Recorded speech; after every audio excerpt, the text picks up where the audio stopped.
Hi hello ನಮಸ್ಕಾರ. ಅಂಕಿತ ಅದ್ಭುತ ಒಂದು ಸಾಧನೆಯ ಮೈಲಿಗಲ್ಲಿಗೆ ಸ್ವಾಗತ. ನಾನು ಮಾವಳಿ ಕಾರ್ತಿಕ್. ವೀಕ್ಷಕರೇ, ಸಾಧನೆಯ ಹಾದಿ ಎಲ್ಲಿಂದ ಹೇಗೆ ಯಾವಾಗ ಶುರುವಾಗುತ್ತೆ ಹೇಳೋದಕ್ಕೆ ಸಾಧ್ಯವಿಲ್ಲ. ಈಗ ನಮ್ಮ ಕನ್ನಡ ಚಿತ್ರರಂಗದಲ್ಲಿ ಬೆಳೆಯುವ ಸಿರಿ ಮೊಳಕೆಯಲ್ಲೇ ಅಂತ ಆಗಾಗ ಹೇಳ್ತಾ ಇರ್ತೀವಿ. ಇದನ್ನು ಸಾಮಾನ್ಯವಾಗಿ ಬಾಲ ಕಲಾವಿದರಿಗೆ ನಾವು ಸಂಬೋಧಿಸ್ತೀವಿ. ಆದರೆ ಅದನ್ನು ತಮ್ಮ ಜೀವನದಲ್ಲಿ ಅಳವಡಿಸ್ಕೊಂಡು ಅದನ್ನೇ ಸತ್ಯವಾಗಿಸ್ಕೊಂಡಿರುವಂತಹ ಅಂಕಿತಾ ಜಯರಾಮ್ ಅವರು ಇವತ್ತು ನಮ್ಮ ಜೊತೆ ಜಾಯ್ನ್ ಆಗಿದ್ದಾರೆ. ಒಂದು ವಿಶೇಷವಾದಂತಹ ಸುದ್ದಿಯನ್ನು ಕ್ಷಣವನ್ನು ನಮ್ಮ ಜೊತೆ ಹಂಚ್ಕೊಳ್ತಾ ಇದ್ದಾರೆ. ಅವ್ರನ್ನ ಪ್ರೀತಿಯಿಂದ ಕಾರ್ಯಕ್ರಮಕ್ಕೆ ವೆಲ್ಕಮ್ ಮಾಡ್ಕೊಂಡ್ಬಿಡ್ತೀನಿ. Ankita, welcome to the show. Thank you so much. And big congratulations. Thank you. ಎಷ್ಟು ಖುಷಿಯಲ್ಲಿದ್ದೀರಾ ಈಗ? ತುಂಬಾ ಖುಷಿ ಇದೆ. ರಿಸಲ್ಟ್ಸ್ ಎಲ್ಲ ನೋಡಿ ನನ್ನ friends, family members, industry friends ಎಲ್ಲರೂ ಫೋನ್ ಮಾಡಿ ವಿಶ್ ಮಾಡಿದ್ದು ಸಿಕ್ಕಾಪಟ್ಟೆ ಖುಷಿ ಇದೆ. ಎಲ್ಲರೂ ಖುಷಿಯಲ್ಲಿದ್ದಾರೆ. ಒಂದು ಕ್ವಶನ್ ಕೇಳಲ್ಲ, ಯಾವ ಜರ್ನಲಿಸ್ಟು ನಿಮ್ಮನ್ನು ಈ ಕ್ವಶನ್ ಕೇಳಿರಲ್ಲ. 579 ನೀವು ತೆಗ್ದಿರೋದು 600ಕ್ಕೆ, ಇನ್ನು ಮಿಕ್ಕಿದ ಮಾರ್ಕ್ಸ್ ಎಲ್ಲ ಎಲ್ಲಿ ಹೋಯ್ತು? ತಿನ್ಬಿಟ್ರ? 21 ಮಾರ್ಕ್ಸ್ ಕರೆಕ್ಟಾಗಿ 21 ಮಾರ್ಕ್ಸ್ ದೇವರಾಗಿ ಬಿಟ್ಬಿಟ್ಟಿದ್ದೀನಿ. ಸೊ 3 ಮಾರ್ಕ್ಸ್ ಇಂಗ್ಲೀಷಲ್ಲಿ ಹೋಗಿದೆ, 6 ಮಾರ್ಕ್ಸ್ ಇಂಗ್ಲೀಷಲ್ಲಿ, 3 ಮಾರ್ಕ್ಸ್ ಕನ್ನಡದಲ್ಲಿ ಹೋಗಿದೆ, 6 ಮಾರ್ಕ್ಸ್ ಇಂಗ್ಲೀಷಲ್ಲಿ ಹೋಗಿದೆ, 2 ಮಾರ್ಕ್ಸ್ ಬಿಸ್ನೆಸ್ಸಲ್ಲಿ ಹೋಗಿದೆ, ಇನ್ನು 4 ಮಾರ್ಕ್ಸ್ ಅಕೌಂಟ್ಸಲ್ಲಿ, ಮತ್ತೆ 6 ಮಾರ್ಕ್ಸ್ ಕಂಪ್ಯೂಟರ್ಸಲ್ಲಿ ಹೋಗಿದೆ. ಸೊ ಎಲ್ಲ ನೀಟಾಗಿ ನೆನ್ಪಿಟ್ಕೊಂಡಿದ್ದೀನಿ ಯಾವ್ದ್ರಲ್ಲಿ ಮಾರ್ಕ್ಸ್ ಹೋಗಿದೆ ಅಂತ. ಸ್ಟ್ಯಾಟ್ಸಲ್ಲಿ 100 ಬಂದಿದೆ. ಸೊ ಅದೇ ಅಕೌಂಟ್ಸ್ ಮತ್ತೆ ಕಂಪ್ಯೂಟರ್ಸ್ ನನಗೆ ಸ್ವಲ್ಪ ಇನ್ನು ಅಷ್ಟು ಮಾರ್ಕ್ಸ್ ಹೋಗೋಕ್ಕೆ ಚಾನ್ಸ್ ಇಲ್ಲ. ಲ್ಯಾಂಗ್ವೇಜಸ್ ನನಗೆ ಇಂಗ್ಲೀಷ್ ಏನೇ ಬರೆದ್ರು ನಂದು ಐ ನೋ ದಟ್ ಏನೇ ಬರೆದ್ರು ಮಾರ್ಕ್ಸ್ ಕೊಡಲ್ಲ, ಅದರಲ್ಲಿ ಕಷ್ಟ ಇದೆ ಅಂತ. ಬಟ್ ಕಂಪ್ಯೂಟರ್ಸ್ ಮತ್ತು ಅಕೌಂಟ್ಸ್ ನಂಗೆ ಸ್ವಲ್ಪ ಹೋಪ್ಸ್ ಇತ್ತು, ಇನ್ನೂ ಚೆನ್ನಾಗಿ ಬರುತ್ತೆ ಅಂತ. ಸೊ ಅದ್ರದ್ದು ಸ್ವಲ್ಪ ನನಗೆ ಕನ್ಫ್ಯೂಷನ್ಸ್ ಇದೆ, ಹಿಂಗೋಯ್ತು ಅಂತ. ಅದ್ಬಿಟ್ಟು ಇನ್ನೆಲ್ಲನೂ ಐ ಆಮ್ ಹ್ಯಾಪಿ. ಇನ್ನೆಲ್ಲ ನಿಮ್ಮ ಲೆಕ್ಕಾಚಾರದ ಪ್ರಕಾರನೇ ಆಗಿದೆ. ನೋಡಿ, 600ಕ್ಕೆ 579. ಜೋಕ್ಸ್ ಅಪಾರ್ಟ್, ನಾನು ಸುಮ್ಮನೆ ಕೇಳಿದ್ದು ನಿಮಗೆ. ಒಂದು ಐಡಿಯಲೈಸ್ ಇರುತ್ತೆ ಮೈಂಡಲ್ಲಿ, ಇಷ್ಟು ಮಾರ್ಕ್ಸ್ ತೆಗಿತೀನಿ ನಾನು ಅಂತ. ಹೆಚ್ಚು ಕಡಿಮೆ ಆ ಮಾರ್ಕ್ಸ್ ಹತ್ರನೇ ನೀವು ರೀಚ್ ಆಗಿರ್ತೀರಾ. ನಿಮ್ಮ ಪ್ಲಾನಿಂಗ್ ಹೇಗಿತ್ತು ಈ ಒಂದು ಸಾಧನೆ ಮಾಡೋದಕ್ಕೆ? ಪ್ಲಾನಿಂಗ್ ಅಂದರೆ ನನಗೆ ಇನಿಷಿಯಲಿಂದನೂ ನನಗೆ ಒಂದು ನನ್ನಲ್ಲಿ ಅದೊಂದಿತ್ತು, ನಾನು ಒಳ್ಳೆ ಪರ್ಸೆಂಟೇಜ್ ಬರಲೇಬೇಕು, ಚೆನ್ನಾಗಿ ಓದಲೇಬೇಕು ಅಂತ. ಆ್ಯಂಡ್ ಮೋರ್ ಓವರ್ ನಾನು ಮಾರ್ಕ್ಸ್ ತೆಗಿಯೋಕ್ಕೋಸ್ಕರ ಓದಬೇಕು ಅನ್ನೋದಕ್ಕಿಂತ ನನಗೆ ಆ ಒಂದು ಕಾನ್ಸೆಪ್ಟ್ ಅರ್ಥ ಆಗೋವಷ್ಟು ನೀಟಾಗಿ ಓದ್ತಿದ್ದೆ. ನಾನು ಎಲ್ಲ ಒಂದು ಸಬ್ಜೆಕ್ಟಲ್ಲೂ ಸುಮ್ಮನೆ ಮಗ್ಗಪ್ ಮಾಡೋಕ್ಕಿಂತ ನನಗದು ಐಡಿಯಾ, ಆ ಕಾನ್ಸೆಪ್ಟ್ ಏನಿದೆ ಅದು ಅರ್ಥ ಆಗಬೇಕು. ಸೊ ಆ ರೀತಿ ಜಾಸ್ತಿ ಓದೋದು ನಾನು, ಮಗ್ಗಪ್ ಮಾಡೋದಕ್ಕಿಂತ. ಸೊ ಪ್ರಿಪ್ರೇಷನ್ಸ್ ಅಂತ ಬಂದರೆ ನನಗೆ ಟೈಮ್ ಸಿಗ್ದಾಗ್ಲೆಲ್ಲ ಓದ್ತಿದ್ದೆ. ಅಂದರೆ ಇವಾಗ ಒಂದು ಟೈಮ್ ಮ್ಯಾನೇಜ್ಮೆಂಟ್, ಒಂದು ಟೈಮ್ ಅಂತ ಸೆಟ್ ಮಾಡ್ತಾ ಇರಲಿಲ್ಲ ನಾನು. ಆ ಟೈಮ್ ಅಂದರೆ ಅಷ್ಟಕ್ಕೆ ಮಾತ್ರ ಸೀಮಿತವಾಗಿ ಓದೋಕೆ ಕೂತ್ಕೊಳ್ಳೋಕ್ಕೆ ಆಗ್ತಾ ಇರಲಿಲ್ಲ. ಟೈಮ್ ಯಾವಾಗ ಫ್ರೀಯಾಗಿ ಕೂತ್ಕೊಂಡಿರ್ತೀನಿ, ಯಾವಾಗ ಓದಬೇಕು ಅನ್ಸೋದು ಹೋಗಿ ಓದ್ತಾ ಇದ್ದೆ. ಶೂಟಿಂಗ್ ಗ್ಯಾಪ್ಸಲ್ಲೂ ಅಷ್ಟೇ, ನನ್ನ ಶಾರ್ಟ್ ಏನಾದರೂ ಮುಗ್ದು ನನ್ನೊಂದು ಲಾಂಗ್ ಗ್ಯಾಪ್ ಇದೆ ಅಂತ ಏನಾದರೂ ಹೇಳಿದ್ರೆ, ಲಾಂಗ್ ಗ್ಯಾಪ್ ಇದ್ರೆ ಓದೋಕೆ ಕೂತ್ಕೋತಾ ಇದೆ. 30 ಮಿನಿಟ್ಸ್ 20 ಮಿನಿಟ್ಸ್ ಅಂದರೆ ಮೈಂಡ್ ಸೆಟ್ ಮಾಡೋಕ್ಕೆ ಅಷ್ಟು ಟೈಮ್ ಬೇಕಾಗುತ್ತೆ. ಸೊ ಲಾಂಗ್ ಗ್ಯಾಪ್ಸ್ ಇದಾಗೆಲ್ಲ ಕೂತ್ಕೊಂಡು ಓದ್ತಿದ್ದೆ. ಅಂಕಿತಾ, ನಿಮ್ಮಂಥ ಕಲಾವಿದ್ರನ್ನ ಮಾತಾಡ್ಸೋದಕ್ಕೆ ತುಂಬ ಖುಷಿ ಆಗುತ್ತೆ. ಏನಕ್ಕಂದ್ರೆ ಕೆಲವೊಂದು ಪ್ರಶ್ನೆಗಳು ಮನಸ್ಸಿಂದಾನೂ ಬರುತ್ತೆ. ನಮ್ಮ ಪತ್ರಕರ್ತ ಮಿತ್ರರೊಬ್ರು ಶ್ಯಾಮ್ ಅಂತ, ನಿಮಗೂ ತುಂಬ ಚೆನ್ನಾಗಿ ಗೊತ್ತಿರ್ಬೋದು. ಅವರೊಂದು ಸ್ಟೇಟಸ್ ಹಾಕೊಳ್ತಾರೆ, ತಾಯಿಗೆ ತಕ್ಕ ಮಗಳು, ತಂದೆಗೆ ಪ್ರೀತಿಯ ಮಗಳು ಅಂತ. ಅದ್ರಲ್ಲಿ ತುಂಬ ಅರ್ಥಗಳಿರುತ್ತೆ. ಅಂದರೆ ಆ ಪದವನ್ನು ಬೇರೆ ಯಾರೋ ನಮ್ಮ ಬಗ್ಗೆ ಬರೀತಾರೆ ಅಂದರೆ ಅದಷ್ಟು ಸುಲಭ ಅಲ್ಲ. ಅವರು ಕೂಡ ಹಾರ್ಟಿಂದಾನೇ ಬರೆದಿರ್ತಾರೆ. ಇಷ್ಟು ಪ್ರೀತಿಯನ್ನ ಹೇಗೆ ಸ್ವೀಕರಿಸ್ತೀರಾ ನೀವು? ಪ್ರೀತಿ ಅನ್ನೋ ವಿಷಯದಲ್ಲಿ I am very much lucky ಅಪ್ಪ ಅಮ್ಮಂದು ಪ್ರೀತಿ ಪಡೆಯೋಕ್ಕೆ. ಬಿಕಾಸ್ ನಾನು ನೋಡಿರೋ ಮಟ್ಟಿಗೆ ನಾನು ಎಲ್ರಿಗೂ ಅವ್ರವ್ರ ಪೇರೆಂಟ್ಸ್ ಅವ್ರವ್ರಿಗೆ ಸುಪೀರಿಯರ್. ಬಟ್ ನನಗೆ ಅಪ್ಪ ಅಮ್ಮ ಅವರ ಒಂದು ಸಪೋರ್ಟ್ ಏನಿದೆ, ನಾನು ತುಂಬ ಚಿಕ್ಕ ವಯಸ್ಸಿಂದನೂ ನನಗೆ ಅಷ್ಟು ಸಪೋರ್ಟ್ ಮಾಡಿಕೊಂಡು, ಪ್ರತಿಯೊಂದು ಸೀರಿಯಲ್ಗೆ ಅಮ್ಮ ಬರ್ತಾರೆ, ಸಿನಿಮಾಗೆ ಅಪ್ಪ ಬರ್ತಾರೆ. ಅವರ ಒಂದು ಟೈಮ್ನ ನನ್ನ ಒಂದು ಬೆಳವಣಿಗೆಗೆ, ನನ್ನ ಮಗಳು ಒಳ್ಳೆ ರೀತಿ ಬೆಳಿಬೇಕು ಅನ್ನೋ ಅವರ ಆಸೆ, ಅವರ ಒಂದು ಪರ್ಸ್ನಲ್ ಏನಿದೆ, ಅವರ ಒಂದು ಕೆಲಸಗಳೇನಿದೆ ಅದೆಲ್ಲಾನು ಅವ್ರ ಸೈಡಿಗಿಟ್ಟು ನನಗೋಸ್ಕರ ಅಷ್ಟು ಟೈಮ್ ಕೊಡ್ತಾರೆ, ಅಷ್ಟು ಪ್ರೀತಿ ಕೊಡ್ತಾರೆ. ನನಗೇನಂದರೆ ಆಚೆ ಜನ ಹೆಂಗೆ ಇದು ಮಾಡ್ತಾರೆ ಅವ್ರನ್ನ ಮೆಚ್ಚಿಸೋಕ್ಕಿಂತ ನನಗೆ ನನ್ನ ಅಪ್ಪ ಅಮ್ಮಂಗೆ ಮೆಚ್ಚುಗೆ ಆಗೋ ಥರ ಇದ್ರೆ ನನಗೆ ಅಷ್ಟೇ ಸಾಕು. ಅವ್ರಿಗೆ ನಾನು ಇಷ್ಟ ಆಗೋ ಥರ ಇದ್ರೆ ನನಗೆ ಅಷ್ಟೇ ಸಾಕು. ಬಿಕಾಸ್ ಅವರೇ ನನಗೆಲ್ಲ.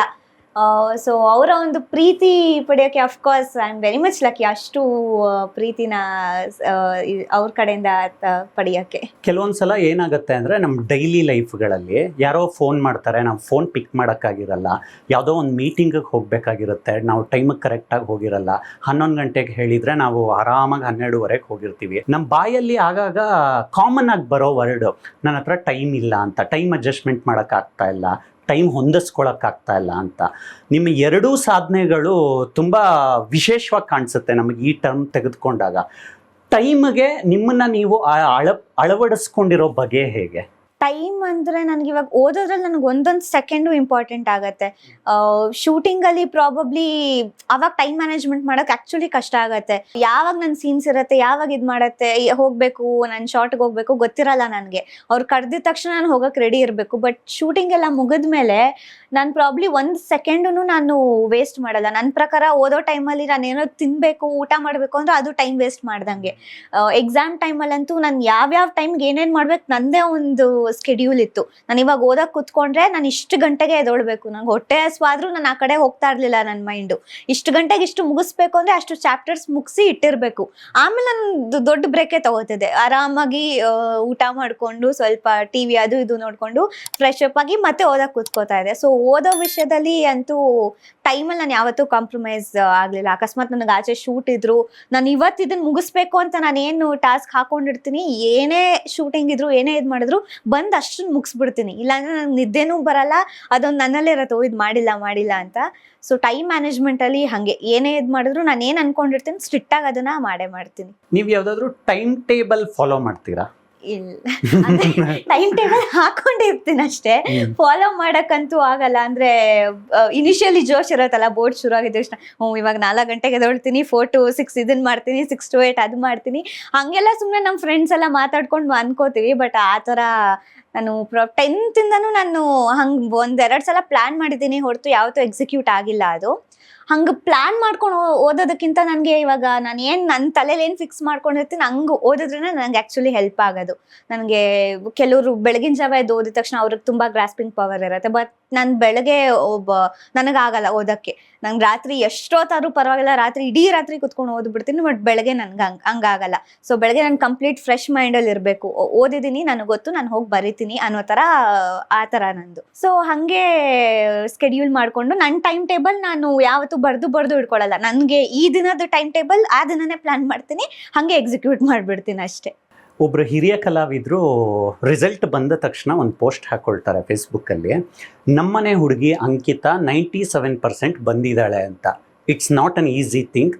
ಎರಡನ್ನೂ ಮ್ಯಾನೇಜ್ ಮಾಡೋದು ಕಲಾವಿದ್ರಿಗೆ ಎಷ್ಟು ಕಷ್ಟ ಅಂತ ಯೋಚನೆ ಮಾಡಿದ್ರೆ ಗೊತ್ತಾಗುತ್ತೆ.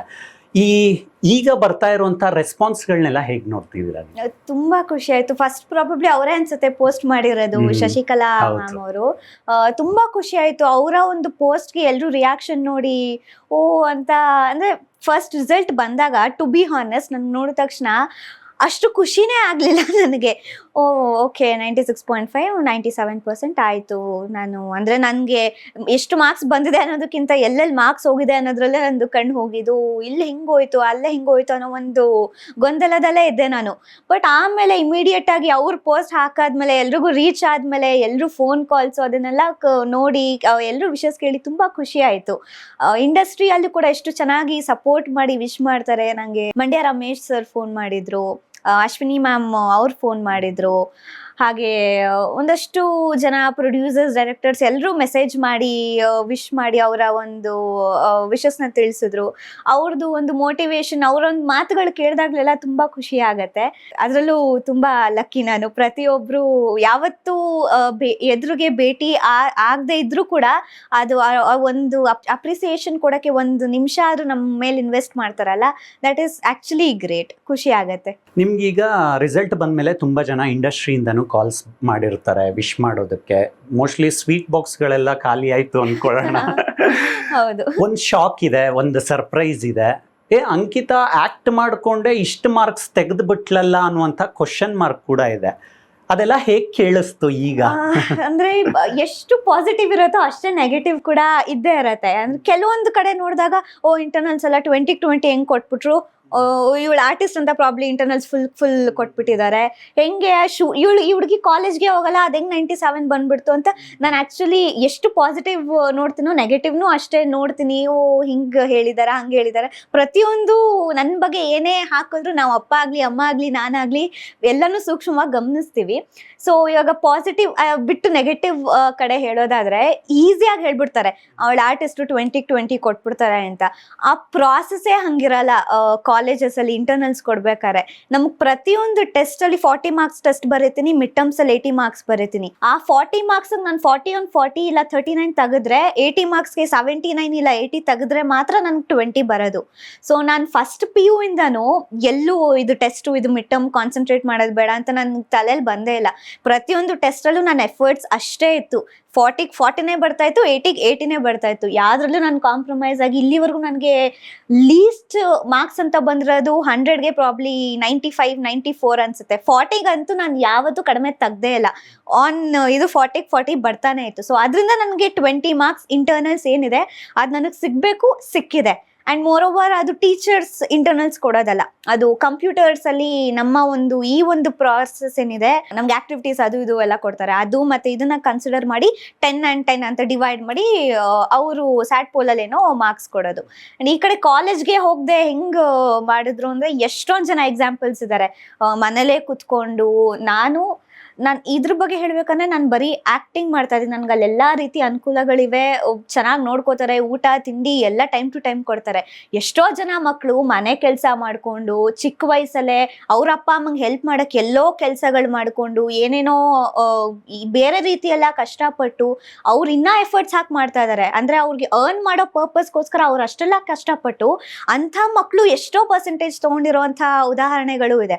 ಸೊ ಅವ್ರನ್ನೆಲ್ಲ ನೆನ್ಸ್ಕೊಂಡಾಗ ಅವ್ರ ಮುಂದೆ ನಾನು ಏನೇನು ಅಲ್ಲ, ನನ್ ಎಲ್ಲ ಫೆಸಿಲಿಟೀಸ್ ಇದ್ದು ಅದರಲ್ಲಿ ನಾನು ಒಂದು ಲಕ್ಸುರಿ ಎನ್ವಿರಾನ್ಮೆಂಟ್ ಅಲ್ಲೇ ನನ್ಗೆ ಎಲ್ಲ ಪ್ರೊವೈಡ್ ಆಗಿದೆ. ಬಟ್ ಅಂತ ಮಕ್ಕಳು ಕೂಡ ಅಷ್ಟೇ ಕಷ್ಟಪಟ್ಟಿರ್ತಾರೆ. ಸೊ ಈಸಿಯಾಗಿ ಈಸಿಯಾಗಿ ಹೇಳೋದು ತಪ್ಪು. ಹೆಂಗೆ ಬಂದ್ಬಿಡತ್ತೆ ಚಾನ್ಸೇ ಇಲ್ಲ, ಏನೋ ಆರ್ಟಿಸ್ಟ್ ಅಂತ ಕೊಟ್ಬಿಟ್ರು. ನಾನು ರಿಜಿಸ್ಟರ್ ನಂಬರ್ ಎಲ್ಲ ವ್ಯಾಲ್ಯೂಯೇಟ್ ಮಾಡೋರ್ಗೆ ಹೆಂಗ್ ಗೊತ್ತಿರತ್ತೆ ಇದು ಅಂಕಿತಂದೆ ನಂಬರು, ಇವಳಿಗೆ ಫುಲ್ ಕೊಟ್ಬಿಡ್ಬೇಕು ಅಂತ.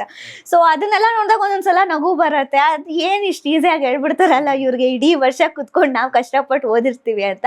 But it's okay. ಒಂದು 95% ಪಾಸಿಟಿವ್ ಇದ್ದಾಗ ಒಂದು 5% ಇದ್ರ ಬಗ್ಗೆ ತಲೆ ಕೆಡಿಸ್ಕೋಬಾರ್ದು. ಒಂದು ಜರ್ನಿಯಲ್ಲಿ ನಾವೊಂದು ಗಾಡಿ ಅಂದ್ಕೊಳ್ಳೋಣ. ಗಾಡಿಗೆ 2 ಚಕ್ರಗಳು ಇರಲೇಬೇಕು. ನಿಮಗೆ ಅಪ್ಪ ಅಮ್ಮ 2 ಚಕ್ರಗಳು, ಮೇನ್ ಪಿಲ್ಲರ್ಗಳು ನಿಮ್ಮ ಕಲಾ ಜೀವನಕ್ಕೆ, ನಿಮ್ಮ ಪರ್ಸ್ನಲ್ ಲೈಫ್ಗೆ ಕೂಡ. ಜಯರಾಮ್ ಸರ್ ಯಾವಾಗಲೂ ನಿಮ್ಮ ಬ್ಯಾಕ್ ಬೋನ್ ಆಗಿ ನಿಂತೇ ಇರ್ತಾರೆ. ನಮಗೊಂದು ಕುತೂಹಲ, 97% ಬಂದಾಗ ಫಸ್ಟ್ ಯಾರು ನಿಮಗೆ ಹೇಳಿದ್ದು ಈ ವಿಷಯ? ರಿಜಿಸ್ಟರ್ ನಂಬರ್ ಅಲ್ಲಿ ಚೆಕ್ ಮಾಡಿದ್ದು ನಾನೇ ಚೆಕ್ ಮಾಡ್ತಾ ಇದ್ದೆ. ಮಾಡ್ಬೇಕಾದ್ರೆ ಅಪ್ಪ ಅಮ್ಮ ಎಲ್ಲ ಅಲ್ಲೇ ಇದ್ರು, ನಾನೇ ಪರ್ಸೆಂಟೇಜ್ ಹೇಳಿದ್ದು. ಇಬ್ರಿಗೂ ಫುಲ್ ಖುಷಿ ಆಗೋಯ್ತು. ಕಂಗ್ರ್ಯಾಚುಲೇಷನ್ಸ್ ಹಂಗೆ ಹಿಂಗೆ ಅಂತ ನಾನು ಥ್ಯಾಂಕ್ ಯು ಅಂತ ಇದ್ದೆ. ಬಿಕಾಸ್ ನನಗೆ ಇನ್ನ ಕ್ವಶನ್ ಮಾಡ್ಕೋತಾ ಇದ್ದೆ, ಯಾಕೆ ಎಲ್ಲಿ ಹೋಯ್ತು ಏನು ಹೋಯ್ತು ಹಂಗೆ ಹಿಂಗೆ ಅಂತ. ಬಟ್ ಹೇಳಿದ್ ನಾನೇ. ಅವರು ತುಂಬಾ ಖುಷಿ ಪಟ್ರು. ಆ ಟೈಮಲ್ಲಿ ನಾನು ನನ್ನ ಪಪ್ಪ ಮಮ್ಮಿ ತಮ್ಮ 3 ಜನ ಅಷ್ಟೇ ಇದ್ದಿದ್ದು. ಸೊ ಅದಾದ್ಮೇಲೆ ಎಲ್ರದ್ದು ಕಾಲ್ಸು ಅದು ಇದು ಬಂದು ಎಷ್ಟು ಬಂತು ಏನು ಎತ್ತ ಅಂತ ಕೇಳಿದ್ದು. ನಾವ್ ಯಾವಾಗ್ಲೂ ಪರ್ಫೆಕ್ಷನ್ ಹಿಂದೆ ಓಡ್ತಾ ಇರ್ತೀವಿ. ನಿಮಗೆ 600ಕ್ಕೆ 600 ಮಾರ್ಕ್ಸ್ ಬರ್ಬೇಕು ಅಂತಿತ್ತ ಮನ್ಸಲ್ಲಿ ಖಂಡಿತ ಇತ್ತು. ಬಿಕಾಸ್ ನಮ್ದು ಏಮ್ ಏನಿದೆ 100ಗೆ ಏಮ್ ಮಾಡ್ಬೇಕು. ಸೊ ನಾವು ಬಾಲ್ 100 ಏಮ್ ಮಾಡಿ ಅಲ್ಲಿ ಹಾಕಿದ್ರೆ ಸಮ್ವೇರ್ ಹತ್ರದಲ್ಲಿ ಬೀಳ್ತೀವಿ. ಇಲ್ಲ ನಂಗೆ 95% ಸಾಕು ಅಂದ್ರೆ 90ಗೆ ಬರ್ತಿದ್ನೇನೋ ನಾನು. ಸೊ ನನ್ಗೆ 100 ಬೇಕು ಅಂತ ನಾನು ಏಮ್ ಮಾಡಿದಕ್ಕೆ 97% ಬಂದಿದ್ದೀನಿ. ಅಫ್ಕೋರ್ಸ್ 600ಕ್ಕೆ 600 ತೆಗಿಬೇಕು ಅಂದ್ರೆ ಅದಕ್ಕೆ ವಿಪರೀತ ಡೆಡಿಕೇಶನ್ ಇರಬೇಕು. 24/7 ನಾವ್ ಏನಾದ್ರೂ ಒಂದು ಓದ್ತಾನೆ ಇರಬೇಕು. ಎಷ್ಟೇ ಓದ್ ಮುಗಿಸಿದ್ರು, ಎಷ್ಟೇ ರಿವಿಷನ್ ಮಾಡಿದ್ರು, ಎಲ್ಲೋ ಒಂದ್ ಕಡೆ ಏನೋ ಒಂದು ಟಾಪಿಕ್ ಬಿಟ್ಬಿಟ್ಟಿರ್ತೀವಿ. ಸೊ ಅದು ಆಕ್ಚುಲಿ ಕಷ್ಟ ಇದೆ 600ಕ್ಕೆ 600 ಬರೋದು. ಸೊ ಏಮ್ ಇತ್ತು, ಆದ್ರೂ ಆ ಏಮ್ಗೆ ಅಷ್ಟು ತಲುಪಿಲ್ಲ ಅಂದ್ರೂ ಆಸ್ಪಾಸಲ್ಲಿ ಇದ್ದೀನಿ. ನಾವು ಹೆಣ್ಮಕ್ಳೇ ಸ್ಟ್ರಾಂಗು ಗುರು ಅಂತ ಇರ್ತೀವಿ. ನೀವು ರಿಸಲ್ಟ್ ಬಂದ್ಮೇಲೆ ಚೆಕ್ ಮಾಡಿದ್ರ ಯಾರ್ಯಾರಿಗೆ ಎಷ್ಟೆಷ್ಟು ಬಂದಿದೆ, ಯಾರು ಟಾಪ್ ಅಲ್ಲಿ ಇದಾರೆ, ಯಾರು ಸೆಕೆಂಡ್ ಇದಾರೆ? ಫಸ್ಟ್ ಹುಡುಗಿರ್ ಮಾಡೋದೇ ಅದು ಫಸ್ಟ್. ಅಫ್ಕೋರ್ಸ್ ಚೆಕ್ ಮಾಡಿದೆ. ಅದು ನನಗ್ ನೋಡಿ ಇನ್ನ ಖುಷಿ ಆಯ್ತು. ಅಂದ್ರೆ ಟಾಪ್ 5 ಲಿಸ್ಟ್ ಅಲ್ಲಿ ಆಲ್ಮೋಸ್ಟ್ ಹುಡುಗಿರೇ ಇರೋದು. ಹುಡುಗರು ಒಂದು ಟಾಪ್ 10 ಅಲ್ಲಿ ಒಬ್ರೋ ಇಬ್ರೋ ಇದಾರೆ ಅನ್ಸುತ್ತೆ. ನಮ್ಮ ಕಾಲೇಜಿಂದಾನೇ 4 ಜನ ಸ್ಟೇಟ್ ರ್ಯಾಂಕ್ ಬಂದಿದ್ದಾರೆ. 4 ಜನನು ಹುಡುಗಿರೆ. ಸೊ ಸೊ ಅದೊಂದು ನೋಡಿದಾಗ ತುಂಬಾ ಖುಷಿ ಆಯ್ತು. ಈಗ ಕೆಲವರು ಇದನ್ನು ಹೇಳ್ತಾರೆ, ಏನ್ ಸ್ಟೇಟ್ ರ್ಯಾಂಕ್ ಬಂದ್ರು ನೆಕ್ಸ್ಟ್ ಇನ್ನೇನಿಲ್ಲ, ಕೆಲಸ ಮಾಡ್ಕೊಂಡು ಅದು ಇದು ಮಾಡ್ಕೊಂಡು ಹೋಗ್ತಾರೆ ಅಷ್ಟೇ ಅಂತ. ಬಟ್ ಏನೇ ಇದು ಮಾಡಿದ್ರು ಎಲ್ಲಾದ್ರಲ್ಲೂ ಐ ಫೀಲ್ ಹುಡುಗಿರೇ ಸ್ಟ್ರಾಂಗ್ ಅಂತ. ಎಲ್ಲರೂ ಚೆನ್ನಾಗಿ ಓದಲೇಬೇಕು, ಅಂದರೆ ಓದಿ ಮಾರ್ಕ್ಸ್ ತಗೋಬೇಕು, ಅಕಾಡೆಮಿಕಲ್ ಆಗಿ ಏನಾದರೂ ಒಂದು ಅಚೀವ್ ಮಾಡಬೇಕು ಅನ್ನೋದೇ ಎಲ್ಲರ ಮನಸ್ಸಲ್ಲೂ ಇರುತ್ತೆ, ಎಲ್ಲರ ಟಾರ್ಗೆಟು ಅದೇ ಇರುತ್ತೆ ಒಳ್ಳೆ ಸ್ಟೂಡೆಂಟ್ಗಳಿಗೆ. ನೀವೇನಾದರೂ ಹೇಳ್ತೀರಾ, ಈಗ ನಾನು ಹೆಚ್ಚು ಮಾರ್ಕ್ಸ್ ತೆಗಿಬೇಕು ಅಂತ ಒಂದೊಂದ್ಸಲ ಓವರ್ ಫ್ಲೋಲಿ ತುಂಬ ಓದ್ಬಿಡೋದು, ತುಂಬ ಮನನ ಮಾಡ್ಕೊಳಕ್ಕೆ ಹೋಗಿ ಅದು ಸೈಡ್ ಎಫೆಕ್ಟ್ ಕೊಡೋದು, ಇದೆಲ್ಲ ನಿಮ್ಮ ಗಮನಕ್ಕೆ ಯಾವುದೋ ಒಂದು ಪಾಯಿಂಟ್ ಆಫ್ ಟೈಮಲ್ಲಿ ಬಂತ? ಇವಾಗ ಕೆಲವರು ಏನ್ ಮಾಡ್ತಾರೆ, ಇವಾಗ ಓದ್ಬೇಕಾರೆ ಒಂದು ಸಲ ಓದ್ಬೇಕು, 2 ಸಲ ಓದ್ಬೇಕು. ಕೆಲವರು ಅದೇನು ಅತಿ ಆದ್ರೆ ಅಮೃತನೂ ವಿಷ ಅಂತಾರಲ್ಲ, ಹೆವಿ ಟೆನ್ಷನ್ ತಗೊಳಕ್ ಹೋಗ್ಬಾರ್ದು. ಎಕ್ಸಾಮ್ ಅಷ್ಟೇ, ಎಕ್ಸಾಮ್ಗೆ ಎಷ್ಟು ಓದ್ಬೇಕು, ಏನ್ ಮಾಡ್ಬೇಕು ಅಷ್ಟೇ ಮಾಡೋದು. ನಾನು ಬೋರ್ಡ್ ಎಕ್ಸಾಮ್ಗೂ ಅಷ್ಟೇ, ಒಂದ್ಸಲ ಓದ್ತೀನಿ, ಒಂದ್ಸಲ ರಿವಿಷನ್ ಮಧ್ಯಾಹ್ನ ಒಂದ್ಸಲ ರಿವಿಷನ್ ಮಾಡ್ತೀನಿ, ರಾತ್ರಿ ಒಂದ್ಸಲ ರಿವಿಷನ್ ಮಾಡ್ತೀನಿ. ನೆಕ್ಸ್ಟ್ ಡೇ ಎಕ್ಸಾಮ್ ಇದೆಯಾ, ಮಲ್ಕೋತೀನಿ, ಸೀದಾ ಎದ್ದು ಎಕ್ಸಾಮ್ ಹಾಲ್ಗೆ ಹೋಗೋದು. ಬೆಳಗ್ಗೆ ನಾನು ಇದನ್ನ ಓದಿಲ್ಲ ಅನ್ಸುತ್ತೆ, ಇದನ್ನ ಮರ್ತೋಗಿದ್ದೀನಿ ಅನ್ಸುತ್ತೆ, ಅದನ್ನ ಮಾಡಿಲ್ಲ ಅನ್ಸುತ್ತೆ ಅಂತ ಲಾಸ್ಟ್ ಮೂಮೆಂಟ್ ಅಲ್ಲಿ ಏನೇ ಮಾಡಿದ್ರು ಆಗಲ್ಲ. ಲಾಸ್ಟ್ ಮೂಮೆಂಟ್ ಅಲ್ಲಿ ಯಾವ್ದನ್ನು ಹಿಡ್ಕೋಬಾರ್ದು. ನಾನು ಬೆಳಗ್ಗೆ ಎದ್ದು ಓದ್ತೀನಿ, 5 ಗಂಟೆಗೆ ಎದ್ದು ಓದ್ತೀನಿ, 4 ಗಂಟೆಗೆ ಎದ್ದು ಓದ್ತೀನಿ, ಅದು ಯಾವ್ದು ವರ್ಕ್ ಆಗಲ್ಲ. ಬಿಕಾಸ್ ನಾನು ಯಾವ್ದು ಪೆಂಡಿಂಗ್ ಇಟ್ಕೋತಾ ಇರಲಿಲ್ಲ, ಮತ್ತೆ ಯಾವ್ದು ಜಾಸ್ತಿ ಮಾಡ್ತಾ ಇರಲಿಲ್ಲ. ಒಂದ್ಸಲ ಓದ್ತೀನಿ, 2 ಸಲ ಓದ್ತೀನಿ, ಲಾಸ್ಟ್ ನಾನೇ ಟೆಸ್ಟ್ ತಗೋತೀನಿ, ನಿನ್ಗಿದು ಬರತ್ತಾ, ಇದು ಹೇಳು ಅಂತ. ನಾನು ಓದೋ ಇದೇ ಬೇರೆ. ಕೆಲವ್ರು ಮನ್ಸಲ್ಲಿ ಓದ್ಕೋತಾರೆ, ನಾನು ಆಂಕರಿಂಗ್ ಮಾಡೋ ತರ ಓದ್ತೀನಿ. ಸೊ ಆ ತರ ಮಾಡಿದಾಗ ನನಗೆ ತಲೆಯಲ್ಲಿ ಹೋಗುತ್ತೆ. ಅಂದ್ರೆ ನನಗೆ ಇವಾಗ ಯಾರಾದ್ರೂ ಹೇಳಿದ್ರೆ ಅದನ್ನ ಕೇಳಿಸ್ಕೊಂಡು ಅದನ್ನ ನಾನು ತಲೆಯಲ್ಲಿ ಇಟ್ಕೋತೀನಿ. ಸೊ ಓದ್ಬೇಕಾರೇನು ಅಷ್ಟೇ, ಜೋರಾಗಿ ಓದಿದಾಗ ನಾನು ಹೇಳೋದು ನನಗೆ ಕೇಳಿಸ್ಕೊಂಡು ನನ್ನ ತಲೆಯಲ್ಲಿ ಹಂಗೆ ಸ್ಟೋರ್ ಆಗೋದದು. ಸೊ ಹಂಗೆ ಒಂದ್ಸಲ ಓದಿ ಮುಗಿಸ್ಬಿಟ್ರೆ ಅಷ್ಟೇ, ನನಗೆ ನಾನೇ ಒಂದ್ಸಲ ಬರೆದು ಟೆಸ್ಟ್ ತರ ನಾನೇ ಕಂಡಕ್ಟ್ ಮಾಡ್ಕೊಂಡು ಯಾವ್ದು ಟಫ್ ಇದೆ ನಾನು ಮಾಡ್ಕೊಂಡು ಮುಗಿಸ್ಬಿಡ್ತೀನಿ. ಯಾವ್ದನ್ನು ಓವರ್ ಡೂ ಮಾಡಕ್ ಹೋಗ್ಬಾರ್ದು. ಅದು ಮಾಡಿದ್ರೆ ಒಂದ್ಸಲ ತುಂಬಾ ಎಫೆಕ್ಟ್ ಆಗೋಗುತ್ತೆ. ನಾನು ಅಷ್ಟೊಂದು ಓದಿದ್ನಲ್ಲ, ಅದು ನೆನಪೇ ಆಗ್ತಲ್ವಲ್ಲ ಅಂತ ಎಕ್ಸಾಮ್ ಟೈಮಲ್ಲಿ ಹಂಗಾಗೋಗುತ್ತೆ ಬರಿಬೇಕಾದ್ರೆ. ನೀವು SSLC ಅಲ್ಲಿ ಎಷ್ಟು ಮಾರ್ಕ್ಸ್ ತೆಗ್ದಿದ್ರಿ? SSLC 95 ಬಂದಿತ್ತು. ಅಲ್ಲೂ ಬಿಟ್ಟಿಲ್ಲ ನೀವು. ಆಕ್ಚುಲಿ SSLC ಅಲ್ಲೇ ನನಗೆ ಗೊತ್ತಾಗಿದ್ದು ನನ್ಗೆ ಇಷ್ಟು ಕೆಪಾಸಿಟಿ ಇದೆಯಾ ನನಗೆ ಅಂತ. ಬಿಕಾಸ್ ನನಗೆ SSLC ಹೋಪ್ಸೇ ಇರಲಿಲ್ಲ, ನಾನು ಅನ್ಕೊಂಡೇ ಇರಲಿಲ್ಲ ಅಷ್ಟು ಬರತ್ತೆ ಅಂತ. ನನ್ನ ಏಮ್ ಇದ್ದಿದ್ದು ಅಫ್ಕೋರ್ಸ್ ಅಲ್ಲೂ 100% ಏಮ್ ಹಾಕಿದ್ದು. ಬಟ್ ನಾನು ಒಂದು 90 ಲ್ಯಾಂಡ್ ಅಪ್ ಆಗ್ತೀನೇನೋ, 85 ಕ್ರಾಸ್ ಮಾಡ್ತೀನಿ ಅನ್ನೋದೊಂದಿತ್ತು. ಬಟ್ 95 ಬಂದಿದ್ದು ಸಿಕ್ಕಾಪಟ್ಟೆ ಖುಷಿ ಆಗೋಯ್ತು. ಅಂದ್ರೆ ಸ್ಕೂಲಲ್ಲಿ ನಾನು ಆಕ್ಚುಲಿ ತುಂಬಾ ಕಡಿಮೆ, ನಾನು 10th ಅಲ್ಲಿ ಸ್ಕೂಲ್ಗೆ ಅಟ್ಲೀಸ್ಟ್ PU ಅಲ್ಲೆಲ್ಲ ಒಂದು ಸ್ವಲ್ಪ ಅಟೆಂಡ್ ಮಾಡಿದ್ದೀನಿ. 10th ಅಲ್ಲಿ ತುಂಬಾ ಶೂಟ್ಸ್ ಜಾಸ್ತಿ ಇತ್ತು ನನಗೆ. ಭೂಮಿಗೆ ಬಂದ ಭಗವಂತ ಸೀರಿಯಲ್ ಆಗಿರ್ಬೋದು, ಈ ಕಡೆ ಮೂವೀಸ್ ಆಗಿರ್ಬೋದು. ಮತ್ತೆ ನಾನು ಕಾಗದ ಮೂವಿ ಮಾಡಿದಾಗ ನಾನು 10th ಅಲ್ಲಿ ಇದಿದ್ದು, ಆ ಮೂವಿ ಪ್ರಮೋಷನ್ಸ್, ಮೂವಿ ಶೂಟ್ ಅದೆಲ್ಲ ಇದ್ದಾಗ ತುಂಬಾ ಕಷ್ಟ ಆಯ್ತು ನನಗೆ ಆಕ್ಚುಲಿ 10th. ಬಟ್ ಆಮೇಲೆ 1 ತಿಂಗಳು ನನಗೆ ಶೂಟಿಂಗ್ ಅವರು ಫುಲ್ ಫ್ರೀ ಮಾಡಿ ಕೊಟ್ಬಿಟ್ಟಿದ್ರು, ಇನ್ ಡಿಸ್ಟರ್ಬ್ ಮಾಡಲ್ಲ ಅಂತ. ಸೊ 1.5 ಮಂತ್ ನಾನು ಕಂಪ್ಲೀಟ್ ಟೈಮ್ ತಗೊಂಡು ನಾನು ಆಲ್ಮೋಸ್ಟ್ ಸೆಲ್ಫ್ ಸ್ಟಡಿ ಮಾಡಿಕೊಂಡು ನಾನು ಅದರಲ್ಲೇ ಜಾಸ್ತಿ ಟೈಮ್ ಇನ್ವೆಸ್ಟ್ ಮಾಡಿ. ಅವಾಗ ಹೆಂಗೆ ಅಂದರೆ ನನಗೆ ಈಗಲೂ ನೆನಪಿದೆ, ಊಟ ತಿಂಡಿ ಏನೂ ಮಾಡ್ತಾ ಇರಲಿಲ್ಲ ಅವಾಗ. ಬೆಳಗ್ಗೆ ಏದೋ ರಾತ್ರಿವರೆಗೂ ಓದು, ಬೆಳಗ್ಗೆ ಏದೋ ರಾತ್ರಿವರೆಗೂ ಓದು, ಕಂಪ್ಲೀಟ್ ಎಲ್ಲನೂ ಅವಾಯ್ಡ್ ಮಾಡಿಬಿಟ್ಟಿದ್ದೆ. ಸೊ ಅಷ್ಟು ಎಫರ್ಟ್ಸ್ ಹಾಗೆ ಹಾಕಿದ್ದೆ ಮ್ಯಾಥ್ಸ್ ಮತ್ತು ಸೈನ್ಸಲ್ಲಿ ಎಸ್ಪೆಷಲಿ. ನಂಗೆ ಅವೆರಡು ಸಬ್ಜೆಕ್ಟ್ ಸ್ವಲ್ಪ ಕ್ಲಾಸಲ್ಲಿ ಕೂತಿದ್ರೆ ನೀಟಾಗಿ ಗ್ರಾಸ್ ಮಾಡ್ಬೋದಿತ್ತು. ಅದಾಗದೆ ಇದ್ದಿದ್ದಕ್ಕೆ ನಾನೇ ಸೆಲ್ಫ್ ಸ್ಟಡಿ ಎಲ್ಲ ಮಾಡಿಕೊಂಡು ಟೈಮ್ ಜಾಸ್ತಿ ಇನ್ವೆಸ್ಟ್ ಮಾಡಿದೆ ಅದಕ್ಕೆ. ಏನೋ ತಕ್ಕನಂಗೆ ಒಂದೊಳ್ಳೆ ರಿಸಲ್ಟ್ ಬಂತು 10th ಅಲ್ಲಿ. 10th ರಿಸಲ್ಟ್ ಆದ್ಮೇಲೆ ನಂದು ಕಂಪ್ಲೀಟ್ ನನ್ನ ಒಂದು ಕಾನ್ಫಿಡೆನ್ಸ್ ಪ್ರತಿಯೊಂದು ಚೇಂಜ್ ಆಗಿದ್ದು. ಆ್ಯಂಡ್ ಜನರಿಗೆ ನನ್ನ ಮೇಲಿದ್ದ ಅದೊಂದು ಒಪಿನಿಯನ್ ಏನಿರತ್ತೆ, ಇಂಡಸ್ಟ್ರಿಯಲ್ಲಿದ್ದರೆ ಇದು ಮಾಡೋಕ್ಕಾಗಲ್ಲ, ಹಂಗೆ ಮಾಡೋಕ್ಕಾಗಲ್ಲ ಅಂತ, ಅವರ ಜನರ ಒಪಿನಿಯನ್ ಕೂಡ ಚೇಂಜ್ ಆಗಿದೆ ಅವಾಗ. 10th ಅಲ್ಲಿ ಈಗ 95%, ಸೆಕೆಂಡ್ PUC ಅಲ್ಲಿ 97%, ಡಿಗ್ರಿಯಲ್ಲಿ 100% ಎಕ್ಸ್ಪೆಕ್ಟ್ ಮಾಡ್ಬೋದಾ? ಮಾಡ್ಬೋದು, ಖಂಡಿತ ಮಾಡ್ಬೋದು. ಪ್ರೋಗ್ರೆಸ್ ಹಂಗೆ ಆಗ್ತಾ ಇದ್ರೆ ಹಂಗೆ ಅದೇ ಆಗ್ಬೇಕು ಅಂತ ನನ್ನ ಆಸೆ. ಅದಾಗಕ್ಕೆ ಪ್ರಯತ್ನ ಮಾಡ್ತೀನಿ. ನಿಮ್ ಗುರಿ ಮಾತ್ರ ಅಲ್ಲಿಗೆ ಇದೆ ಈಗ. ನಾನು ಸೀರಿಯಸ್ ಆಗಿ ಒಂದಷ್ಟು ಕ್ವಶನ್ಗಳನ್ನ ನಾನು ರೆಡಿ ಮಾಡ್ಕೊಂಡೆ ಕೇಳೋದಕ್ಕೆ. ನಮಗೆ ನಿಮ್ಮ ಕೆರಿಯರ್ ಗ್ರಾಫ್ ನೋಡ್ತಾ ಇದ್ವಿ, 10 ವರ್ಷ ಆಯ್ತಂತೆ. ಹೌದಾ? ಗೊತ್ತೇ ಆಗ್ಲಿಲ್ಲ ನೋಡಿ. ಹೌದು, ನನಗೂ ಇವಾಗ ಪಪ್ಪ ಹೇಳಿದಾಗ ಓ ಹೌದಲ್ವಾ ಅಂತ. 2016 ಅಲ್ಲಿ ನನಗೆ ನನ್ನ ತಮ್ಮ ಹುಟ್ಟಿದವಾಗ್ಲೇ. ಸೊ ಅವನು ಬಂದ ಮೇಲೆನೆ ನನ್ನ ಇಂಡಸ್ಟ್ರಿಗೆ ನನಗೆ ಅವಕಾಶಗಳು ಸಿಗೋದಕ್ಕೆ ಶುರುವಾಗಿದ್ದು. 2016 ಅಲ್ಲಿ ಆ್ಯಡ್ ಶೂಟು, ಮಾಡ್ಲಿಂಗ್, ಅದು ಇದು ಎಲ್ಲ ಕೆರಿಯರ್ ಇಂಡಸ್ಟ್ರಿಗೆ ಅಂದರೆ ಆ ಒಂದು ಕೆರಿಯರ್ ಶುರು ಆಗಿದ್ದು ಅವಾಗ. ಅಲ್ಲಿಂದ ಇಲ್ಲಿವರೆಗೂ ಬಂದಿದ್ದೀನಿ, ಮುಂದೆ ನೋಡಬೇಕು. ಈ 10 ವರ್ಷದ ಜರ್ನಿಯಲ್ಲಿ ನೀವು ಕಲ್ತಂತ ಕೋರ್ ಪಾಯಿಂಟ್ಸ್ ಏನು? ಎಲ್ಲದಕ್ಕೂ ತಾಳ್ಮೆಯಿಂದ ಕಾಯಬೇಕು. ಯಾವ ಅವಕಾಶಗಳು ಓವರ್ ನೈಟ್ ಸಿಗಲ್ಲ. ಓವರ್ ನೈಟ್ ಸಿಗೋ ಸಕ್ಸಸ್ ಕೊನೆವರೆಗೂ ಉಳಿಯಲ್ಲ. ಎಲ್ಲದಕ್ಕೂ ಕಷ್ಟಪಟ್ಟೇ ಗಳಿಸ್ಬೇಕು, ಯಾವುದು ಈಸಿ ಅಲ್ಲ. ಟ್ಯಾಲೆಂಟ್ ಅನ್ನೋದು ಒಂದಿದ್ರೆ ಯಾರು ಏನೇ ಮಾಡಿದ್ರು ಯಾರು ನಮ್ಮನ್ನ ತುಳಿಯಕ್ಕಾಗಲ್ಲ. ಏನೇ ಎಷ್ಟೇ ಬೆಳೆದ್ರು, ಏನೇ ಹೆಸರು ಬಂದ್ರು, ತಗ್ಗಿ ಬಗ್ಗಿ ಅಹಂಕಾರ ಇಲ್ಲದೆ ನಾವಾಗಿರ್ಬೇಕು. ನಮ್ಮಲ್ಲಿ ಇರೋಂಥ ಸ್ಟಾರ್ಸ್ನ ಎಲ್ರೂ ಮನುಷ್ಯರಾಗೆ ಟ್ರೀಟ್ ಮಾಡಬೇಕು. ನಾವು ತುಂಬ ಕಡೆ ಕೇಳ್ತೀವಿ ಇಂಡಸ್ಟ್ರಿಯಲ್ಲಿ, ಈ ಚಿಕ್ಕ ವಯಸ್ಸಿಗೆ ಫೇಮು ನೇಮು ಎಲ್ಲ ಬಂದುಬಿಟ್ರೆ ಅದನ್ನು ಹ್ಯಾಂಡ್ಲ್ ಮಾಡೋಕ್ಕೆ ಎಲ್ಲರ ಕೈಯಲ್ಲೂ ಆಗಲ್ಲ ಅಂತ. ಆ ವಿಷಯದಲ್ಲಿ ತೊಗೊಂಡ್ರೆ ನೀವು ತುಂಬ ಕೂಲಾಗೆ ಹ್ಯಾಂಡಲ್ ಮಾಡ್ತಾ ಇದ್ದೀರಾ, ಎರಡನ್ನೂ ಮ್ಯಾನೇಜ್ ಮಾಡ್ತಾ ಇದ್ದೀರಾ. ಈಗ ರಿಸಲ್ಟ್ ಬಂದಿದೆ, ಎಲ್ಲರಿಗೂ ಗೊತ್ತಾಗಿರುತ್ತೆ, ನೀವು ಎರಡನ್ನೂ ಕೈ ಬಿಟ್ಟಿಲ್ಲ, ಹಿಡ್ಕೊಂಡೇ ಇದ್ದೀರಾ. ನಿಮಗೆ ಅಕಾಡೆಮಿಕಲ್ಲಾಗೂ ಎಜುಕೇಷನ್ ಪರ್ಪಸ್ ಆಗು ಒಂದಷ್ಟು ಕನಸುಗಳಿರ್ಬೋದು, ಜೊತೆಗೆ ಚಿತ್ರರಂಗದಲ್ಲೂ ಒಂದಷ್ಟು ಒಳ್ಳೊಳ್ಳೆ ಪಾತ್ರಗಳ ತುಡಿತ ಕೂಡ ಇದೆ. ನೀವು ಆಲ್ಮೋಸ್ಟ್ ಬಹುತೇಕ ಎಲ್ಲ ಸ್ಟಾರ್ಗಳ ಜೊತೆನೂ ವರ್ಕ್ ಮಾಡಿಬಿಟ್ಟಿದ್ದೀರಾ. ಹೀರೋಯಿನ್ ಆಗೋ ಕನಸು ಹೇಗಿದೆ ಈಗ? ಇವಾಗ ಅದಕ್ಕಾಗದ ಆದ್ಮೇಲೆ ನನಗೆ ಒಂದು ಒಳ್ಳೊಳ್ಳೆ ಪಾತ್ರಗಳು ಕೂಡ ಬರ್ತಾ ಇದೆ. ಸೊ ಇವಾಗ ಸೆಲೆಕ್ಷನ್ ಮಾಡೋದ್ರಲ್ಲಿ ಸ್ವಲ್ಪ ಅಳ್ದು ತೂಗಿ ಹೆಂಗೆ ನನಗೆ ಯಾವ್ದು ಸೂಟ್ ಆಗತ್ತೆ, ನಾನು ಯಾವ್ದು ಮಾಡ್ಬೋದು ಅನ್ನೋದೆಲ್ಲ ನೋಡಿ ಸೆಲೆಕ್ಷನ್ ಅಪ್ಪ ಅಮ್ಮ ಮಾತಾಡ್ತಾರೆ ಅದನ್ನೆಲ್ಲ. ಸೊ ಇವಾಗ ಆಸೆ ಖಂಡಿತ ಇದೆ ನನಗೆ.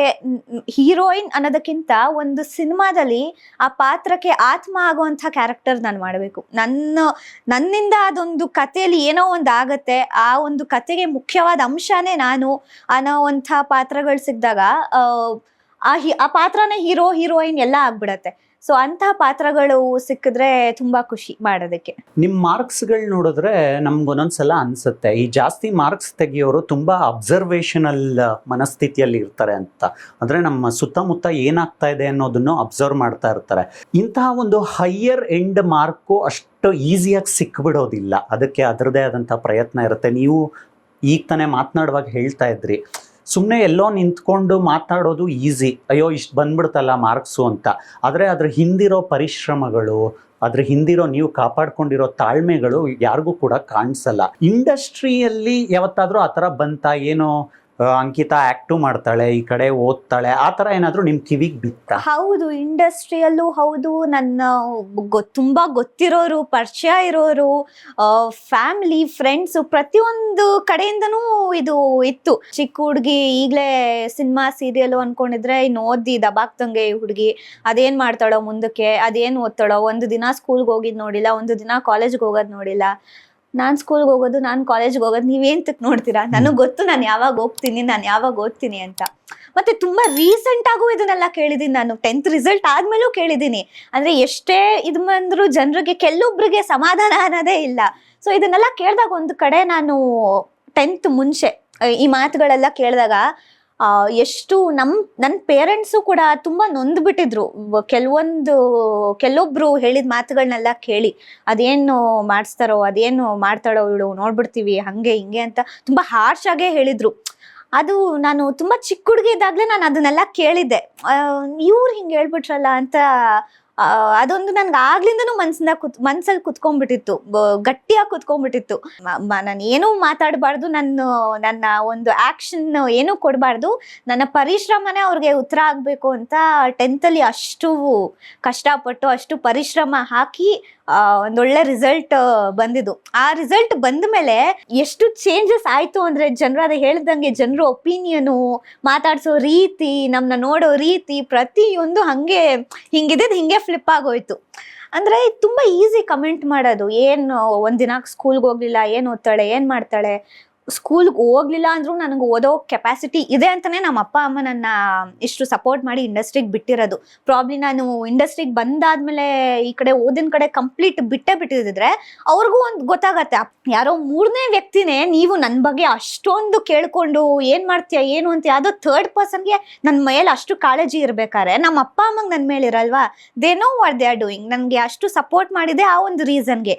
ನನ್ನ ಮಗಳು ಏನೇ ಹೋದ್ರು, ಏನೇ ಆಕ್ಟಿಂಗ್ ಮಾಡಿದ್ರು, ಅವಳಿಗೆ ಏನೇ ಡಿಸ್ಟ್ರಾಕ್ಟ್ ಆದ್ರೂ ಅವಳು ಓದೋದು ಮಾತ್ರ ಅವಳು ಯಾವತ್ತೂ ಇದು ಮಾಡಲ್ಲ ಅಂತ ಅವ್ರಿಗೆ ಗೊತ್ತು. ಆದ್ರೆ ಹಿಂದೆ ಶ್ರಮ ಕೂಡ ಅಷ್ಟಿದೆ. ನಾನು ಒಂದು ದಿನ ಸ್ಕೂಲ್ಗೆ ಹೋಗ್ಲಿಲ್ಲ ಅಂದ್ರೂ ನನಗೆ ದಿನ ಟೀಚರ್ಸ್ ಎಷ್ಟು ಚೆನ್ನಾಗಿ ಫಾಲೋ ಅಪ್ ಮಾಡ್ತಾ ಇದ್ರು, ನನ್ನ ಫ್ರೆಂಡ್ಸ್ ಎಷ್ಟು ಕೋಪ್ ಅಪ್ ಮಾಡ್ತಾ ಇದ್ರು, ಅವ್ರು ನನಗೆ ಎಷ್ಟು ಕಾನ್ಸೆಪ್ಟ್ಸ್ನ ಅರ್ಥ ಮಾಡಿಸ್ತಾ ಇದ್ರು. ಪ್ರತಿಯೊಂದೂ ಕೌಂಟ್ ಆಗತ್ತೆ. ನಾನು ಹಗ್ಲು ರಾತ್ರಿ ಅಂದೆಲ್ಲ ಕೂತ್ಕೊಂಡು ಓದಿದ್ದೀನಿ ಒಂದೊಂದ್ಸಲ.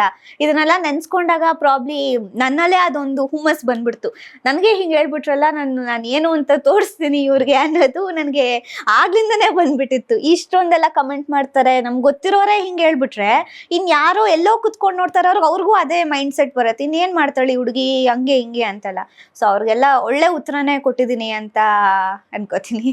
ಅನ್ನ ಬೇಯಕ್ಕಿಟ್ಟಿರ್ತೀವಿ, ಒಂದು ಅಕ್ಕಿ ಕಾಳು ಸಾಕು ಅನ್ನ ಬೆಂದಿದೆಯಾ ಇಲ್ವಾ ಅಂತ ನೋಡೋದಕ್ಕೆ. ನಾನು ನಿಮ್ಮ ಅಪ್ಪ ಅಮ್ಮನ್ನೇ ಈ ಪ್ರಶ್ನೆ ಕೇಳಬೇಕು ಅಂದ್ಕೊಂಡೆ, ನೀವು ಅವರ ಪ್ರತಿನಿಧಿಯಾಗಿ ಇದಕ್ಕೆ ಆನ್ಸರ್ ಮಾಡ್ಬೋದು. ಹತ್ರ 40 ಸಿನಿಮಾಗಳಾಯಿತು, ಒಂದಷ್ಟು ಪಾಠಗಳು ಕಲಿಸ್ಕೊಟ್ಟಿರುತ್ತೆ ಸಿನಿಮಾಗಳು, ವ್ಯಕ್ತಿಗಳು, ಕನೆಕ್ಷನ್ಗಳು, ಅಲ್ಲಿ ನೀವು ಹೋಗಿ ವರ್ಕ್ ಮಾಡಿದಂಥ ಸರ್ಫೇಸ್ಗಳು ಎಲ್ಲವೂ ಏನೋ ಒಂದನ್ನು ಹೇಳ್ಕೊಟ್ಟಿರುತ್ತೆ. ಅದು ಸಿಹಿ ಆಗಿರ್ಬೋದು, ಕಹಿ ಆಗಿರ್ಬೋದು. ನಿಮಗೆ ಯಾವತ್ತಾದರೂ ಅನ್ನಿಸ್ತಾ ನನಗೆ ಚಿಕ್ಕ ವಯಸ್ಸಲ್ಲೇ ಇಂಥ ಮೆಚ್ಯೂರಿಟಿ ಓಪನ್ ಆಯ್ತಲ್ಲ ಅಂತ? ಕೆಲವೊಂದು ಸಲ ಅನಿಸ್ತು. ಅಂದರೆ ಕೆಲವೊಂದು ಕಡೆ ಮಾತಾಡ್ಬೇಕಾದ್ರೆ ಎಷ್ಟೊಂದು ಜನ ಹೇಳ್ತಿರೋರು, ಇಲ್ಲ ನಿನಗೆ ತುಂಬ ಮೆಚ್ಯೂರಿಟಿ ಇದೆ, ನೀನು ತುಂಬ ಚೆನ್ನಾಗಿ ಗ್ರಾಸ್ಪ್ ಮಾಡ್ತೀಯ, ತುಂಬ ಚೆನ್ನಾಗಿ ವಿಷಯಗಳನ್ನ ಅರ್ಥ ಮಾಡ್ಕೋತೀಯ, ಈ ವಯಸ್ಸಿಗೆ ಒಳ್ಳೆ ಇದಿದೆ ನಿನಗೆ, ಏನು ಮಾಡಬೇಕು ಏನು ಮಾಡಬಾರ್ದು ಅನ್ನೋದು ಚೆನ್ನಾಗಿ ಗೊತ್ತು ನಿನಗೆ ಅಂದಾಗ. ಸೊ ಪ್ರಾಬಬ್ಲಿ ಅದೇ ತುಂಬ ಬೇಗ ಇಂಡಸ್ಟ್ರಿಗೆ ಬಂದಿರೋದ್ರಿಂದ ಮೆಚ್ಯೂರಿಟಿ ಹಾಗೆ ಬಂದ್ಬಿಡ್ತೇನೋ. ಅಂದರೆ ಒಂದು ಸರೌಂಡಿಂಗಲ್ಲಿ ಬೆಳೆದು ಈ ಥರ ಒಂದು ಇಂಡಸ್ಟ್ರಿಯಲ್ಲಿ ವರ್ಕ್ ಮಾಡ್ಬೇಕಾದ್ರೆ ಎಲ್ಲ ಆ ಒಂದು ಮೆಚ್ಯೂರಿಟಿ ತಾನೇ ಬಂತು. ಆ್ಯಂಡ್ ಹಾಗೆ ಹೋಗ್ತಾ ವರ್ಕ್ ಮಾಡ್ತಾ ಅದಾಗದೇ ಎಲ್ಲ ಕಲ್ಸ್ಕೊಡತ್ತೆ. ಮತ್ತೆ ಈ ಒಂದು ಎನ್ವಿರಾನ್ಮೆಂಟಲ್ಲಿ ಮಾಡ್ಬೇಕಾರೆ ಆ ಕಮೆಂಟ್ಸು ಈ ಕಮೆಂಟ್ಸು ಅವ್ರು ಹೇಳಿದ್ದು ಇವ್ರು ಹೇಳಿದ್ದು ಅದೆಲ್ಲ ತಲೆಗೆ ಹೋದಾಗ ನಮ್ಮಲ್ಲೇ ಬಂದ್ಬಿಡತ್ತೆ, ಓ ಇಷ್ಟೇನಾ, ಇಷ್ಟು ನಮ್ಮ ಬಗ್ಗೆ ಗೊತ್ತಿದ್ರು ಹಿಂಗೆ ಹೇಳ್ತಾರಲ್ಲ ಅಂತೆಲ್ಲ. ಸೊ ಅದೆಲ್ಲ ಅಂದಾಗ ರಿಯಲೈಸೇಷನ್ಸ್ ಅದಾಗದೇ ಆಗತ್ತೆ. ಸೊ ಆ ವಯಸ್ಸಿಗೆ ಆ ಮೆಚುರಿಟಿ ಬಂದ್ಬಿಡತ್ತೆ, ನಾನೇನು ಅಂತ ತೋರಿಸ್ತೀನಿ ಇವ್ರಿಗೆ, ನಾನೇನು ಅಂತ ಪ್ರೂವ್ ಮಾಡಬೇಕು ಅನ್ನೋದೆಲ್ಲ. ಸೊ ಅದೇ ಎಷ್ಟು ನೆಗೆಟಿವ್ ಮಾಡ್ತಾರೋ ಅವರಿಂದ ನಮ್ಗೆ ಇನ್ನೂ ಪಾಸಿಟಿವ್ ಆಗತ್ತೆ, ನಮ್ಮಲ್ಲಿ ಇನ್ನೂ ಹುಮ್ಮಸ್ಸು ಆ ಒಂದು ಜೋಶ್ ಇನ್ನೂ ಹೆಚ್ಚಾಗತ್ತೆ ಅಷ್ಟೇ. ಈಗ ಮಾರ್ಕ್ಸ್ ವಿಚಾರಕ್ಕೆ ಬಂದರೆ ನೀವು ಮೌಂಟ್ ಎವರೆಸ್ಟು ಯಾರೋ ಟಚ್ ಮಾಡೋದಕ್ಕಾಗೋದಿಲ್ಲ ಅಂದ್ಕೊಳ್ಳೋಣ. ಒಂದು ತರಲೆ ಪ್ರಶ್ನೆ, ನೀವು ಯಾವತ್ತಾದರೂ ಫೇಲ್ ಆಗಿದ್ದೀರಾ? 9th ನಾನು ಮ್ಯಾಥ್ಸ್ ಸಿಕ್ಕಾಪಟ್ಟೆ ವೀಕ್. ನಾನು ಮ್ಯಾಥ್ಸಲ್ಲಿ ಎಷ್ಟು ವೀಕ್ ಅಂದರೆ ಹತ್ಕೊಂಡು ಕುತ್ಕೋತಾ ಇದ್ದೆ. ನಾನು ಮ್ಯಾಥ್ಸ್ ಎಕ್ಸಾಮ್ ಅಂತ ಬಂದರೆ ಓ ಇದು ಅಂತ ನಾನು ನನ್ನ 3 ಜನ ಫ್ರೆಂಡ್ಸ್ ಇದ್ವಿ, ನಾವು 3 ಜನನೂ ಮ್ಯಾಥ್ಸಲ್ಲಿ ವೀಕು. ಈಗಲೂ ನೆನ್ಸ್ಕೊಂಡ್ರೆ ನಗು ಬರುತ್ತೆ, ಹೆಂಗೆ ಅಳ್ತಿದ್ವಿ ಅಂದರೆ ದಿನ ಫೋನ್ ಮಾಡೋದು, ನಾಳೆ ಮ್ಯಾಥ್ಸ್ ಎಕ್ಸಾಮ್ ಕಣೆ ಅಂತ ದಿನ ಹತ್ಕೊಂಡು ಕುತ್ಕೊಳ್ಳೋದು. ಒಂದಿನ 20ಗೆ 9th ಸ್ಟ್ಯಾಂಡರ್ಡಲ್ಲಿ 7 ಬಂದ್ಬಿಟ್ಟಿತ್ತು. ಜಸ್ಟ್ ಪಾಸ್, ಅದು ಫೇಲ್ ಅಲ್ಲ, ಜಸ್ಟ್ ಪಾಸು. ಇಲ್ಲಿವರೆಗೂ ಫೇಲ್ ಆಗಿಲ್ಲ ನಾನು, ಜಸ್ಟ್ ಪಾಸು. ನನಗೆ ನೋಡಿ ಎಷ್ಟು ಹತ್ತಿದ್ದೀನಿ ಅಂದರೆ ನಾನು ಇಡೀ ಲೈಫ್ ಟೈಮಲ್ಲಿ ಇಷ್ಟು ಕಡಿಮೆ ಮಾರ್ಕ್ಸ್ ತೊಗೊಂಡಿಲ್ಲ, ಏನು ಇಷ್ಟು ಕಡಿಮೆ ಬಂದ್ಬಿಡ್ತಲ್ಲ ಅಂತ. ಆವಾಗ ನಮ್ಮ ಸರ್ ಒಬ್ರು ಇದ್ರು, ಕಿಶೋರ್ ಸರ್ ಅಂತ, ಅವರು ಮ್ಯಾಥ್ಸ್ ಟೀಚರ್, ನಮ್ಮ ಕ್ಲಾಸ್ ಟೀಚರು ಅವರೇ, ಮ್ಯಾಥ್ಸ್ ಟೀಚರು ಅವರೇ. ಅವರು ವಾಟ್ ಇಸ್ ದಿಸ್ ಅಂಕಿತ ಹಂಗೆ ಹಿಂಗೆ ಅಂತೆಲ್ಲ ಅಂದ್ಬಿಟ್ರು. ಅಯ್ಯೋ ಸರ್ ಕೈಲಿ ಹಿಂಗೆ ಅನ್ಸ್ಕೊಂಡ್ಬಿಟ್ನಲ್ಲ. ಅವ್ರು ನನ್ನ ಫೇವ್ರೆಟ್ ಟೀಚರ್ ಬೇರೆ, ನನ್ನ ಫೇವ್ರೆಟ್ ಟೀಚರ್ ಸಬ್ಜೆಕ್ಟ್ ಅಲ್ಲಿ ಹಿಂಗೆ ಆಗೋಯ್ತಲ್ಲ ಅಂತ ನನಗೆ ಇದಾಗೋಯ್ತು. ಅವತ್ತಿಂದ ಆಗಿದ್ದು, ಅವರು ಟಾಪರ್ಸ್ಗೆ ಸ್ಟೇಜ್ ಮೇಲೆ ಕರೆದು ಪೆನ್ನು ಒಂದು ಪರ್ಕ್ ಚಾಕ್ಲೇಟ್ ಕೊಡ್ತಾ ಇದ್ರು. ಅವ್ರ ಕೈಲಿಂದ ಆ ಪೆನ್ನು ಪರ್ಕ್ ಚಾಕ್ಲೇಟ್ ಈಸ್ಕೋಬೇಕು ಅಂತನಾದ್ರೂ ನಾನು ಓದಬೇಕಲ್ಲ ಚೆನ್ನಾಗಿ ಅಂತ. ಅದು ಮೋಟಿವೇಶನ್ ಯಾವಾಗ ಯಾರ್ಯಾರಿಂದ ಆಗತ್ತೆ ಅಂತ ಗೊತ್ತಿಲ್ಲ. ಆ ಸರ್ಗೋಸ್ಕರ ಇನ್ ಮುಂದೆ ನೆಕ್ಸ್ಟ್ ಆ ಸ್ಟೇಜಲ್ಲಿ ನಾನು ಇರಬೇಕು ಅಂತ ಜಾಸ್ತಿ ಎಫರ್ಟ್ಸ್ ಹಾಕಿ ಮ್ಯಾಥ್ಸಲ್ಲಿ ಪ್ರಾಕ್ಟೀಸ್ ಮಾಡಿ ಫೈನಲಿ ಒಂದು 20ಗೆ 18, 19 ಬರೋ ರೇಂಜ್ಗೆ ಪ್ರಿಪೇರ್ ಆದೆ. ಸೊ ಮ್ಯಾಥ್ಸಲ್ಲಿ ನಾನು ಇಲ್ಲಿವರೆಗೂ ಲೀಸ್ಟ್ ತೆಗೆದಿದ್ರೆ ಸ್ಕೂಲ್ ಟೈಮಲ್ಲಿ 9th ಅಲ್ಲಿ 7 ಮಾರ್ಕ್ಸ್ ಬಂದಿತ್ತು 20ಗೆ. ಈ ಡೌನ್ಫಾಲ್ ಪಾಯಿಂಟ್ಸ್ಗಳು ಏನೋ ಒಂದನ್ನು ಹೇಳ್ಕೊಡುತ್ತೆ ಅಲ್ವಾ ನಮಗೆ? ಅಂದ್ರೆ ಇವಾಗ ಬರೀ ಗೆಲ್ತಾನೆ ಇದ್ರೆ ಅಥವಾ ಬರೀ ಹೈಯರ್ ಸ್ಕೋರ್ಸ್ ಬರ್ತಾನೆ ಇದ್ರೆ ಲೇಜಿ ಆಗ್ಬಿಡ್ತೀನಿ ನಾನು. ಕೆಲವರು ಹಂಗಾಗೋಗ್ತಾರೆ, ನಾನು ಮಾಡ್ತೀನಿ ಬಿಡು ಅನ್ನೋದು ಒಂದು ಓವರ್ ಕಾನ್ಫಿಡೆನ್ಸ್ ಅಥವಾ ಕಾನ್ಫಿಡೆನ್ಸೋ ಬಂದ್ಬಿಡತ್ತೆ. ಯಾವಾಗ ಇಲ್ಲಿದ್ದು ಗ್ರಾಫು ಟಪ್ ಅಂತ ಕೆಳಗೆ ಬಿದ್ದುಬಿಟ್ರೆ ಅವಾಗ ಎಚ್ಚೆತ್ಕೋತೀವಿ ನಾವು. ಸೊ ಒಂದು ರಿಯಲೈಸೇಷನ್ ಹಿಟ್ ಆಗ್ಬೇಕು, ರಿಯಲೈಸ್ ಆದಾಗ್ಲೇನೆ ಮತ್ತೆ ಮಾಡ್ಬೇಕು ನಾನು ಅಂತ ಬರೋದು. PU ಅಷ್ಟೇ, ನಂದೇನು ಹಿಂಗೆ ಇರ್ತಾ ಇರ್ಲಿಲ್ಲ. ಒಂದ್ಸಲ ತುಂಬಾ ಶೂಟ್ಸ್ ಇದ್ದಾಗ ಓದಕ್ಕೆ ಆಗ್ತಾ ಇಲ್ಲ ಅನ್ನೋ ಟೈಮ್ ಇದ್ದಾಗ ತುಂಬಾ ಕಡಿಮೆ ಮಾರ್ಕ್ಸ್ ಬಂದಿರೋದು ಉಂಟು. ಮತ್ತೆ ಅದನ್ನ ಕೋಪಪ್ ಮಾಡಿ ಮತ್ತೆ ಕ್ಲಾಸಸ್ಗೆಲ್ಲ ಸಪ್ರೇಟ್ ಆಗಿ ಹೇಳಿಸ್ಕೊಂಡು ಮತ್ತೆ ಒಳ್ಳೆ ಮಾರ್ಕ್ಸ್ ತೆಗ್ದಿರೋದುಂಟು. ಆ ಥರ ಎಲ್ಲ ಅಪ್ಸ್ ಆ್ಯಂಡ್ ಡೌನ್ಸ್ ಇದ್ದೇ ಇರತ್ತೆ. ಬಟ್ ಜಾಸ್ತಿ ಅಪ್ಪಲ್ಲೇ ಇರೋಕ್ಕೆ ಟ್ರೈ ಮಾಡ್ತೀನಿ. ನೀವು ಒಂದು ಟೈಮ್ ಪೀರಿಯಡಲ್ಲಿ ಸೀರಿಯಲ್ಸು ಸಿನಿಮಾ ಎರಡನ್ನೂ ಬ್ಯಾಲೆನ್ಸ್ ಮಾಡಿದ್ರಿ ಅಲ್ವಾ? ಹೌದು, ಸೆಕೆಂಡ್ PUಲೇ ಅದು ಹಂಗಾಯ್ತು. 10th ಅಲ್ಲಿ ಅಂತೂ ಕಂಪ್ಲೀಟ್ ಹಂಗೆ ಇದ್ದಿದ್ದು, ಈ ಕಡೆ ಸೀರಿಯಲು ಈ ಕಡೆ 2 ಸಿನಿಮಾ 1 ಸೀರಿಯಲ್ಲು, ಆ ಥರ 10th ಅಲ್ಲಿ ನಡೀತು. ಸೆಕೆಂಡ್ PU ಅಲ್ಲಿ ಸೀರಿಯಲ್ ಶೂಟ್ ಮೇಜರ್ಲಿ ಇದ್ದಿದ್ದು. ಮಾರ್ಚ್ ಫಸ್ಟಿಂದ 16th ಎಕ್ಸಾಮ್ ಇದ್ದಿದ್ದು, ಬೋರ್ಡ್ ಎಕ್ಸಾಮ್. ಅದರಲ್ಲಿ 7 days ನನಗೆ ಸೀರಿಯಲ್ ಶೂಟಿಂಗ್ ಇತ್ತು. ಒಂದು ಎಕ್ಸಾಮ್ ಮುಗಿಸ್ಕೊ, ಒಂದು ದಿನ ಸ್ಟಡಿ ಹಾಲಿಡೇ, ಆ ಸ್ಟಡಿ ಹಾಲಿಡೇ ಸೀರಿಯಲ್ ಶೂಟ್ ಕೊಡು, ನೆಕ್ಸ್ಟ್ ದಿನ ಹೋಗಿ ಇನ್ನೊಂದು ಎಕ್ಸಾಮ್ ಬರಿ, ಆ ಥರ ಇದ್ದಿದ್ದು. ಸೊ ಆ ಒಂದು ನನ್ನ ಟೈಮ್ ಟೇಬಲ್ ಪ್ರಕಾರ ಪ್ರೊಡಕ್ಷನ್ ಆಗಿರ್ಬೋದು, ಡೈರೆಕ್ಟರ್ ಸರ್, ಮ್ಯಾನೇಜರ್ ಅವರು ಪ್ರತಿಯೊಬ್ಬರು ನೀಟಾಗಿ ಕೋಪ್ ಅಪ್ ಮಾಡಿ, ಇದರಲ್ಲಿ ಒಂದಿನ ರಜಾ ಇದೆ, ಇದು ಮಾಡ್ಕೊಳ್ಳೋಣ, ಅದು ಮಾಡ್ಕೊಳ್ಳೋಣ ಅಂತೆಲ್ಲ ಅವರು ಹೆಲ್ಪ್ ಮಾಡಿದ್ರು. ಸೊ ಸೆಕೆಂಡ್ ಪಿ ಯು ಸ್ವಲ್ಪ ಹೆಕ್ಟಿಕ್ ಅನಿಸ್ತು ನನಗೆ. ಅಂದರೆ ತುಂಬ ಟ್ರಾವೆಲ್ ಮಾಡೋದಿತ್ತು, ಶೂಟಿಂಗ್ ಮದ್ದೂರಿಗೆಲ್ಲ ಹೋಗೋದಿತ್ತು, ಹೋಗಿ ಬಂದು ಒಂದು ಸಲ ಎಕ್ಸಾಮ್ ಮುಗ್ದಿದ ತಕ್ಷಣ ಆಚೆ ಹೋದರೆ ನನಗೆ ಓ ಇವಾಗ ಶೂಟ್ ಹೋಗಬೇಕು, ಇವಾಗ ಅದು ರೆಡಿ ಮಾಡ್ಕೋಬೇಕು, ಇದು ರೆಡಿ ಮಾಡ್ಕೋಬೇಕು, ಬಂದು ಓದಬೇಕು, ನನ್ನ ತಲೆಯಲ್ಲೆಲ್ಲ ಅದೇ ಇದ್ದಿದ್ದು. ಶೂಟ್ ಟೈಮಲ್ಲೂ ಅಷ್ಟೇ ಸಿಕ್ ಜಾಗದಲ್ಲೆಲ್ಲ ಕುತ್ಕೋ ಓದು, ಅದು ಸ್ವಲ್ಪ ಟೆನ್ಷನ್ ಆಗೋಗಿತ್ತು ನನಗೆ. ಬೋರ್ಡ್ ಎಕ್ಸಾಮ್, ನಾಳೆ ಎಕ್ಸಾಮ್, ಏನು ಮಾಡಲಿ ಅನ್ನೋ ಥರ ಎಲ್ಲ. ಬಟ್ ಸಂಭವ ಹೆಂಗೋ ಮ್ಯಾನೇಜ್ ಮಾಡ್ಕೊಂಡು ಬಂದೆ. ನಿಮ್ಮ ಜರ್ನಿ ನೋಡುವಾಗ ಅನ್ಸೋದು ನಮಗೆ ಎಲ್ರಿಗೂ ಕೂಡ ಎಲ್ಲಾ ತರಹದ ಅವಕಾಶಗಳು ಸಿಗೋದಿಲ್ಲ. ನೀವು ನಾನು ಅವಾಗಲೇ ಹೇಳಿದೆ, ಬಹುತೇಕ ಎಲ್ಲ ಸ್ಟಾರ್ಗಳ ಜೊತೆ ಆಕ್ಟ್ ಮಾಡಿದ್ದೀರಾ ಅಂತ. ಶಿವಣ್ಣ ಅವರಾಗಿರ್ಬೋದು, ದರ್ಶನ್ ಸರ್ ಆಗಿರ್ಬೋದು, ಅಪ್ಪು ಸರ್ ಆಗಿರ್ಬೋದು, ಡಾಲಿ ಅವರು, ನೀನಾ ಸತೀಶು, ಶ್ರೀಮುರಳಿ, ತುಂಬಾ ದೊಡ್ಡ ಪಟ್ಟಿ ಇದೆ. ಎಲ್ಲರಿಂದ ನಾವು ಒಂದೊಂದೊಂದೊಂದು ಎಲಿಮೆಂಟ್ಗಳನ್ನ ಕಲಿತಾ ಹೋಗ್ಬೋದು ಅನ್ಕೊಳ್ಳೋಣ. ನೀವೇನು ಕಲ್ತ್ರಿ ಈ ಸ್ಟಾರ್ಗಳ ಜೊತೆ ವರ್ಕ್ ಮಾಡೋವಾಗ? ನಾನು probably Appu sir, Darshan sir, Daali ಅಣ್ಣ, ಮುರಳಿ ಸರ್, ಪ್ರತಿಯೊಬ್ಬರಲ್ಲೂ ನಾನು ಫಸ್ಟ್ ನೋಡಿದೆ ಅವ್ರ ಸಿಂಪ್ಲಿಸಿಟಿ. ಅವ್ರ ಕೋ ಸ್ಟಾರ್ಸ್ಗೆ ಎಷ್ಟು ಮರ್ಯಾದೆ ಕೊಡ್ತಾರೆ, ಪ್ರತಿಯೊಬ್ರು ಎಷ್ಟು ಚೆನ್ನಾಗಿ ಟ್ರೀಟ್ ಮಾಡ್ತಾರೆ ಅನ್ನೋದನ್ನ. ಪ್ರಾಬ್ಲಿ ಇವಾಗ ಹೆಂಗಾಗೋಗಿದೆ ಅಂದರೆ, ಒಂದೆರಡು ಮೂವಿ ಮಾಡಿದ ತಕ್ಷಣ, ಒಂದು ಸ್ಟಾರ್ಡಮ್ ಬಂದಿದ ತಕ್ಷಣ ಕೆಲವ್ರದ್ದು ಬಿಹೇವಿಯರೇ ಚೇಂಜ್ ಆಗೋಗತ್ತೆ, ಕೆಲವ್ರದ್ದು ಆಟಿಟ್ಯೂಡೇ ಚೇಂಜ್ ಆಗೋಗತ್ತೆ. ಬಟ್ ಇವರೆಲ್ಲ ಎಷ್ಟು ದೊಡ್ಡ ದೊಡ್ಡ ಸ್ಟಾರ್ಸ್ ಆದ್ರೂ ಅವರ ಒಂದು ಕೋ ಸ್ಟಾರ್ ಬಂದಾಗ ನನ್ನ ಸಿನಿಮಾದಲ್ಲಿ ಮಾಡ್ತಾರೋ ಅಂತ ಆರ್ಟಿಸ್ಟ್ಗಳು ಇವ್ರಿಗೆ ಎಷ್ಟು ಮರ್ಯಾದೆ ಸಿಗಬೇಕು, ಎಷ್ಟು ರೆಸ್ಪೆಕ್ಟ್ ಕೊಡಬೇಕು ಅನ್ನೋದನ್ನ ಎಷ್ಟು ಚೆನ್ನಾಗಿ ಅವರು ಕೊಡ್ತಿದ್ರು. ಅದನ್ನು ಪ್ರತಿಯೊಂದು ನೋಡಿ ಕಲಿತೆ. ಮತ್ತು ಅವ್ರ ಪಂಕ್ಚುವಲ್, ಅವ್ರ ಟೈಮಿಂಗ್ಸು, ಸೆಟ್ಟಿಗೆ ಬರೋದು, ಅಪ್ಪು ಸರ್ ಎಸ್ಪೆಷಲಿ ಯಾವುದಕ್ಕೂ ಅವ್ರು ಕಾಂಪ್ರಮೈಸ್ ಆಗ್ತಾ ಇರ್ಲಿಲ್ಲ. ಡೈರೆಕ್ಟರ್ ಸರ್ ಇದನ್ನ ಮಾಡಬೇಕು ಅಂದ್ರೆ ಇದನ್ನ ಮಾಡಬೇಕು. ಅವರ ಅದೊಂದು ಡೆಡಿಕೇಶನ್ ಏನಿತ್ತು ಅಪ್ಪು ಸರ್ ಅಲ್ಲಿ ಕಲಿಯಂಥದ್ದು ತುಂಬಾ ಇದೆ. ಅದ್ರಲ್ಲಿ ನಾನು ಹೆಚ್ಚಾಗಿ ಇಷ್ಟಪಡೋದು ಅವರ ಒಂದು ಸಿಂಪ್ಲಿಸಿಟಿ, ಅವರ ಅಭಿಮಾನಿಗಳನ್ನ ಮಾತಾಡಿಸ್ತಾ ಇದ್ದಂಥ ರೀತಿ, ಅವರ ಒಂದು ಡೆಡಿಕೇಶನ್ ಸಿನಿಮಾದಲ್ಲಿ. ಸಿನಿಮಾ ಆಯಿತು, ಈಗ ಎಜುಕೇಷನಲ್ಲಿ ಬೇರೆದೇ ಒಂದು ಮಾರ್ಕ್ ಒತ್ತುಬಿಟ್ಟಿದ್ದೀರಾ. ಇದೆರಡನ್ನು ಬಿಟ್ಟು ಅಂಕಿತಾ ಅವರ ಅಭಿರುಚಿಗಳೇನು? ನನಗೆ ಅಡುಗೆ ಮಾಡೋದು ತುಂಬ ಇಷ್ಟ. ಅಂದರೆ ಯಾವಾಗಲೂ ಮಾಡೋದೆ, ಯಾವಾಗಲಾದರೂ ಅಪರೂಪಕ್ಕೆ ಮಾಡಬೇಕು ಅನಿಸ್ದಾಗ ಏನೋ ಒಂದು ಮಾಡ್ತಾ ಇರ್ತೀನಿ. ಅದು ಬಿಟ್ಟು ಸ್ವಿಮ್ಮಿಂಗ್ ಮಾಡ್ತೀನಿ. ಸೊ ಅಡುಗೆಯಲ್ಲಿ ಸ್ವಲ್ಪ ಜಾಸ್ತಿ ಇಂಟ್ರೆಸ್ಟ್ ಇದೆ. ಹೊಸ ಹೊಸ ರೆಸಿಪೀಸ್ ಕಲಿಬೇಕು, ಅಡುಗೆ ಮಾಡಬೇಕು, ಟ್ರೈ ಮಾಡಬೇಕು ಅಂತೆಲ್ಲ. ಸೊ ಅದಿಷ್ಟ. ಅಪ್ಪ ಅಮ್ಮಂಗೆ ಟ್ರೈ ಮಾಡಿದ್ದೀರಾ? ಹೌದು, ಕೆಲವೊಂದು ಚೆನ್ನಾಗಿ ಬರುತ್ತೆ, ಕೆಲವೊಂದು ಹಂಗೆ ಹಿಂಗೆ ಹೋಗ್ಬಿಡತ್ತೆ, ಏನು ಮಾಡೋಕ್ಕಾಗಲ್ಲ. ಬಟ್ 10th ಅಲ್ಲಿ ನಾನು ನಮ್ಮದು BBB ಲಾಸ್ಟ್ ಶೂಟ್ಗೆ ಬಿರಿಯಾನಿ ಮಾಡಿದೆ. ಸೆಟ್ಟಲ್ಲಿ ಒಂದು 6 ಜನಕ್ಕಾಗೋಷ್ಟು ಮಾಡಿದೆ. ಫಸ್ಟ್ ಟೈಮ್ ಮಾಡಿದ್ದು, ಅಷ್ಟು ಜನರಿಗೆ ಮಾಡಿದೆ. ಆ್ಯಂಡ್ ತುಂಬ ಚೆನ್ನಾಗಿ ಬಂದಿತ್ತು ಅದು. ಎಲ್ಲರೂ ತಮಾಷೆಗೆ ಸುಮ್ಮನೆ ನಿನಗೆ ಖುಷಿ ಆಗಲಿ ಅಂತ ಹೇಳಿದೆ ಅಂತ ಅಂದರು. But still to be honest ತುಂಬ ಚೆನ್ನಾಗಿ ಬಂದಿತ್ತು. ಇವಾಗ ಅವಾಗ ಸ್ವಲ್ಪ ಅಡುಗೆ ಮಾಡ್ತೀನಿ ಅಷ್ಟೇ. ಏನು ಹೆಚ್ಚು ಕಡಿಮೆ ಆಗಲ್ಲ? ಏನಾಗಲ್ಲ. ಹಬ್ಬ ಒಂದು ಉಪ್ಪು ಖಾರ ಒಂದು ಸ್ವಲ್ಪ ಆ ಕಡೆ ಈ ಕಡೆ ಹೋಗಿರತ್ತೆ, ಅದು ಹಂಗೆ ಸರಿ ಮಾಡ್ಕೊಂಡ್ರೆ ಆಯ್ತು. ನಿಮ್ಮ ಫೇವ್ರೆಟ್ ಡಿಶ್ ಯಾವ್ದು ಹೇಳಿ? ನನಗೆ ನಾನ್ ವೆಜ್ ಸಿಕ್ಕಾಪಟ್ಟೆ ಇಷ್ಟ ನನಗೆ. ಅದರಲ್ಲಿ ನನಗೆ ಮಟನ್ ಸಾರು, ಮುದ್ದೆ, ಚಿಕನ್ ಲಾಲಿಪಾಪ್ ಇದು ಫೇವ್ರೆಟು. ಅದು ಬಿಟ್ಟರೆ ಬಿರಿಯಾನಿ, ಮಟನ್ ಬಿರಿಯಾನಿ ಅದು ಸಿಕ್ಕಾಪಟ್ಟೆ ಇಷ್ಟ. ಇದು ಕಾಲ್ ಸೂಪು ಅದೆಲ್ಲ ಇಷ್ಟ ಆಗತ್ತೆ. ವೆಜ್ಜಲ್ಲಿ ಇಷ್ಟ ಅಂದರೆ ವೆಜ್ಜಲ್ಲಿ ಏನು ಕೊಟ್ಟರು ತಿಂತೀನಿ. ಸಲಾಡು ಏನು ಕೊಟ್ಟರು ಅಷ್ಟೇ. ವೆಜ್ಜಲ್ಲಿ ಏನು ಸ್ಪೆಷಲ್, ಬಿಸಿಬೇಳೆ ಬಾತ್ ಇಷ್ಟ, ಚಿತ್ರಾನ್ನ, ತರಕಾರಿ ಚಿತ್ರಾನ್ನ ಇಷ್ಟ. ನಮ್ಮ ಮಮ್ಮಿ ಮಾಡ್ತಾರೆ, ಕ್ಯಾರೆಟು, ಬೀನ್ಸು ಏನೇನೋ ಹಾಕ್ಬಿಟ್ಟು ತರಕಾರಿ ಚಿತ್ರಾನ್ನ ಮಾಡ್ತಾರೆ. ಸೊ ಅದು ಮತ್ತೆ ಬಿಸಿಬೇಳೆ ಬಾತ್ ಇಷ್ಟ. ನಾನು ಅಡುಗೆ ಮ್ಯಾಟ್ರ್ ಏನಕ್ಕೆ ತೆಗೆದೆ ಅಂದರೆ, ಈಗ ಯಾವುದೋ ಒಬ್ಬ ನಟಿಗೆ ಒಂದು ಪಾತ್ರನ ಒಪ್ಕೊಳ್ಳೋವಾಗ ಅಡುಗೆನೇ ಯೋಚನೆ ಮಾಡಬೇಕಾಗತ್ತೆ. ಏನಕ್ಕಂದರೆ ಒಂದು ಅಡುಗೆಯಲ್ಲಿ ಏನಾದರೂ ಒಂದು ಸಣ್ಣ ಇನ್ಗ್ರೀಡಿಯೆಂಟ್ ಮಿಸ್ ಆದರೂ ಮಜಾ ಹೊಟ್ಟೋಗುತ್ತೆ. ಹಾಗೆ ನಟಿ ಒಂದು ಪಾತ್ರ ಒಪ್ಕೊಳ್ಳೋವಾಗ ಎಲ್ಲವನ್ನು ತಲೆಯಲ್ಲಿ ಇಟ್ಕೊಂಡೇ ಒಪ್ಕೋಬೇಕಾಗತ್ತೆ. ನಾವು ಇತ್ತೀಚೆಗೆ ಬರೋವಂಥ ಸಿನಿಮಾಗಳನ್ನ ನೋಡ್ತಾ ಇದ್ದೀವಿ.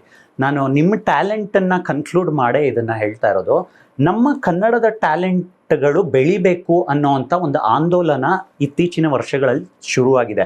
ಬೇರೆ ಭಾಷೆಗಳಿಂದ ಕಲಾವಿದರನ್ನ ಕರೆಸೋದು ತಪ್ಪಲ್ಲ, ಆದರೆ ನಮ್ಮ ಕನ್ನಡದ ಪ್ರತಿಭೆಗಳಿಗೂ ಕೂಡ ಒಂದು ದೊಡ್ಡ ಚಾನ್ಸ್ ಕೊಡಬೇಕು ಅಂತ. ಬೇರೆಯವರ ಮನೆ ಊಟ ತರೋದಕ್ಕಿಂತ ನಮ್ಮ ಮನೆಯಲ್ಲೇ ಅಡುಗೆ ಮಾಡ್ಕೊಂಡು ತಿನ್ನೋಣ ಅಂತ. ನೀವು ಯಾವ ತರಹದ ಪಾತ್ರಗಳನ್ನ ಬಯಸ್ತಾ ಇದ್ದೀರಾ ಈಗ? ಎಸ್ಪೆಷಲಿ ಕತೆ ಅಂತ ಒಂದು ಬಂದಾಗ ಆ ಒಂದು ಪಾತ್ರದಿಂದ ಆ ಕತೆಗೆ ಒಂದು ದೊಡ್ಡ ಕಾಂಟ್ರಿಬ್ಯೂಷನ್ ಇರಬೇಕು. ಆ ಒಂದು ಪಾತ್ರ ಇರೋದ್ರಿಂದನೇ ಇಡೀ ಕತೆ ನಡೀತಾ ಇದೆ ಅನ್ನೋ ಒಂದು ಕಾನ್ಸಿಕ್ವೆನ್ಸ್, ಒಂದು ಸೀಕ್ವೆನ್ಸ್ ಆದ್ರೂ ಇರಬೇಕು ಅಲ್ಲಿ. ಸೊ ಆ ಥರ ಯಾವುದೇ ಪಾತ್ರಗಳಾಗಿರ್ಲಿ ಅಥವಾ ಆ ಥರ ಪಾತ್ರಗಳಲ್ಲಿ ಒಂದಷ್ಟು ಶೇಡ್ಸ್ಗಳು ಇರ್ತವೆ. ನೆಗೆಟಿವ್ ಆದ್ರೂ ಆಗಿರ್ಬೋದು, ಪಾಸಿಟಿವ್ ಆದ್ರೂ ಆಗಿರ್ಬೋದು. ಆ ಥರ ಸ್ವಲ್ಪ ಅಳೆದು ತೂಗಿ ನೋಡ್ಬೇಕು. ನೀವ್ ಹೇಳ್ದಂಗೆ ಬೇರೆ ಇಂಡಸ್ಟ್ರಿಯಿಂದ ಕರ್ಸೋದು ಮಾಡ್ಸೋದು ಅದು ತುಂಬಾ ಯೂಶುವಲ್ ಆಗೋಗಿದೆ ಈ ನಡುವೆ. ಪ್ರಾಬ್ಲಿ ನಮ್ಮ ಕನ್ನಡ ಇಂಡಸ್ಟ್ರಿಯಲ್ಲಿ ಕನ್ನಡದವ್ರನ್ನೇ ನಾವು ನೋಡ್ತಾ ಇಲ್ಲ. ನಮ್ಮ ಕನ್ನಡ ಹೀರೋಗಳನ್ನ ಬಿಟ್ಟು ಹೀರೋಯಿನ್ಸ್ ಯಾರು ಕನ್ನಡದವರು ಆಗೇ ಇರಲ್ಲ. ಒಂದು ತಮಿಳಿಂದ ಬರ್ತಾರೆ, ತೆಲುಗುವಿಂದ ಬರ್ತಾರೆ. ಅಂಡ್ ಆ ಒಂದು ಇಂಡಸ್ಟ್ರಿ ತಗೊಂಡಾಗ ಪ್ರಾಬ್ಲಿ ನಮ್ಮ ಕನ್ನಡದವರು ಅಲ್ಲೇನ್ ಜಾಸ್ತಿ ಇಲ್ಲ. ಕನ್ನಡದವ್ರಿಗೆ ಪ್ರಾಬ್ಲಿ ಎಲ್ಲೋ ಅವಕಾಶಗಳೇ ಅಷ್ಟು ಸಿಗ್ತಾ ಇಲ್ಲ ಅನ್ಸುತ್ತೆ. ಅವ್ರ ಇಂಡಸ್ಟ್ರಿಯಲ್ಲಿ ಅವ್ರನ್ನೇ ಸಪೋರ್ಟ್ ಮಾಡ್ತಾರೆ, ಅವ್ರವ್ರ ಭಾಷೆಯವ್ರನ್ನೇ ತಗೋತಾರೆ. ಬಟ್ ಇಲ್ಲಿ ಮಾತ್ರ ಅಲ್ಲಿಂದ ಕರೆಸ್ತಾರೆ. ಮತ್ತೆ ಇಲ್ಲಿರೋರ್ಗು ಅಲ್ಲಿ ಹೋಗಕ್ ತುಂಬಾ ತುಂಬಾ ಕ್ಯೂರಿಯಸ್ ಆಗಿರ್ತಾರೆ, ಹೋಗ್ಬೇಕು ಅನ್ಸುತ್ತೆ. ಪ್ರಾಬ್ಲಿ ಅಲ್ಲಿ ಆ ಒಂದು ಪ್ರೊಡಕ್ಷನ್ ಅಲ್ಲಿ ಪ್ರೊವೈಡ್ ಮಾಡುವಂತ ಫೆಸಿಲಿಟೀಸ್ ಇರ್ಬೋದು ಅಥವಾ ಅಲ್ಲಿ ಕೊಡುವಂತ ಇದಿರ್ಬೋದು. ಬಟ್ ನಾನೇನ್ ಹೇಳ್ತೀನಿ ಅಂದ್ರೆ ಕನ್ನಡದಲ್ಲಿ, ಕನ್ನಡ ಇಂಡಸ್ಟ್ರಿಯಲ್ಲಿ ಹೆಚ್ಚಾಗಿ ಕನ್ನಡದವರೇ ಮಾಡಬೇಕು. ನಮ್ ಕನ್ನಡದವ್ರಿಗೆ ಹೆಚ್ಚಿನ ಅವಕಾಶ ಕೊಡ್ಬೇಕು.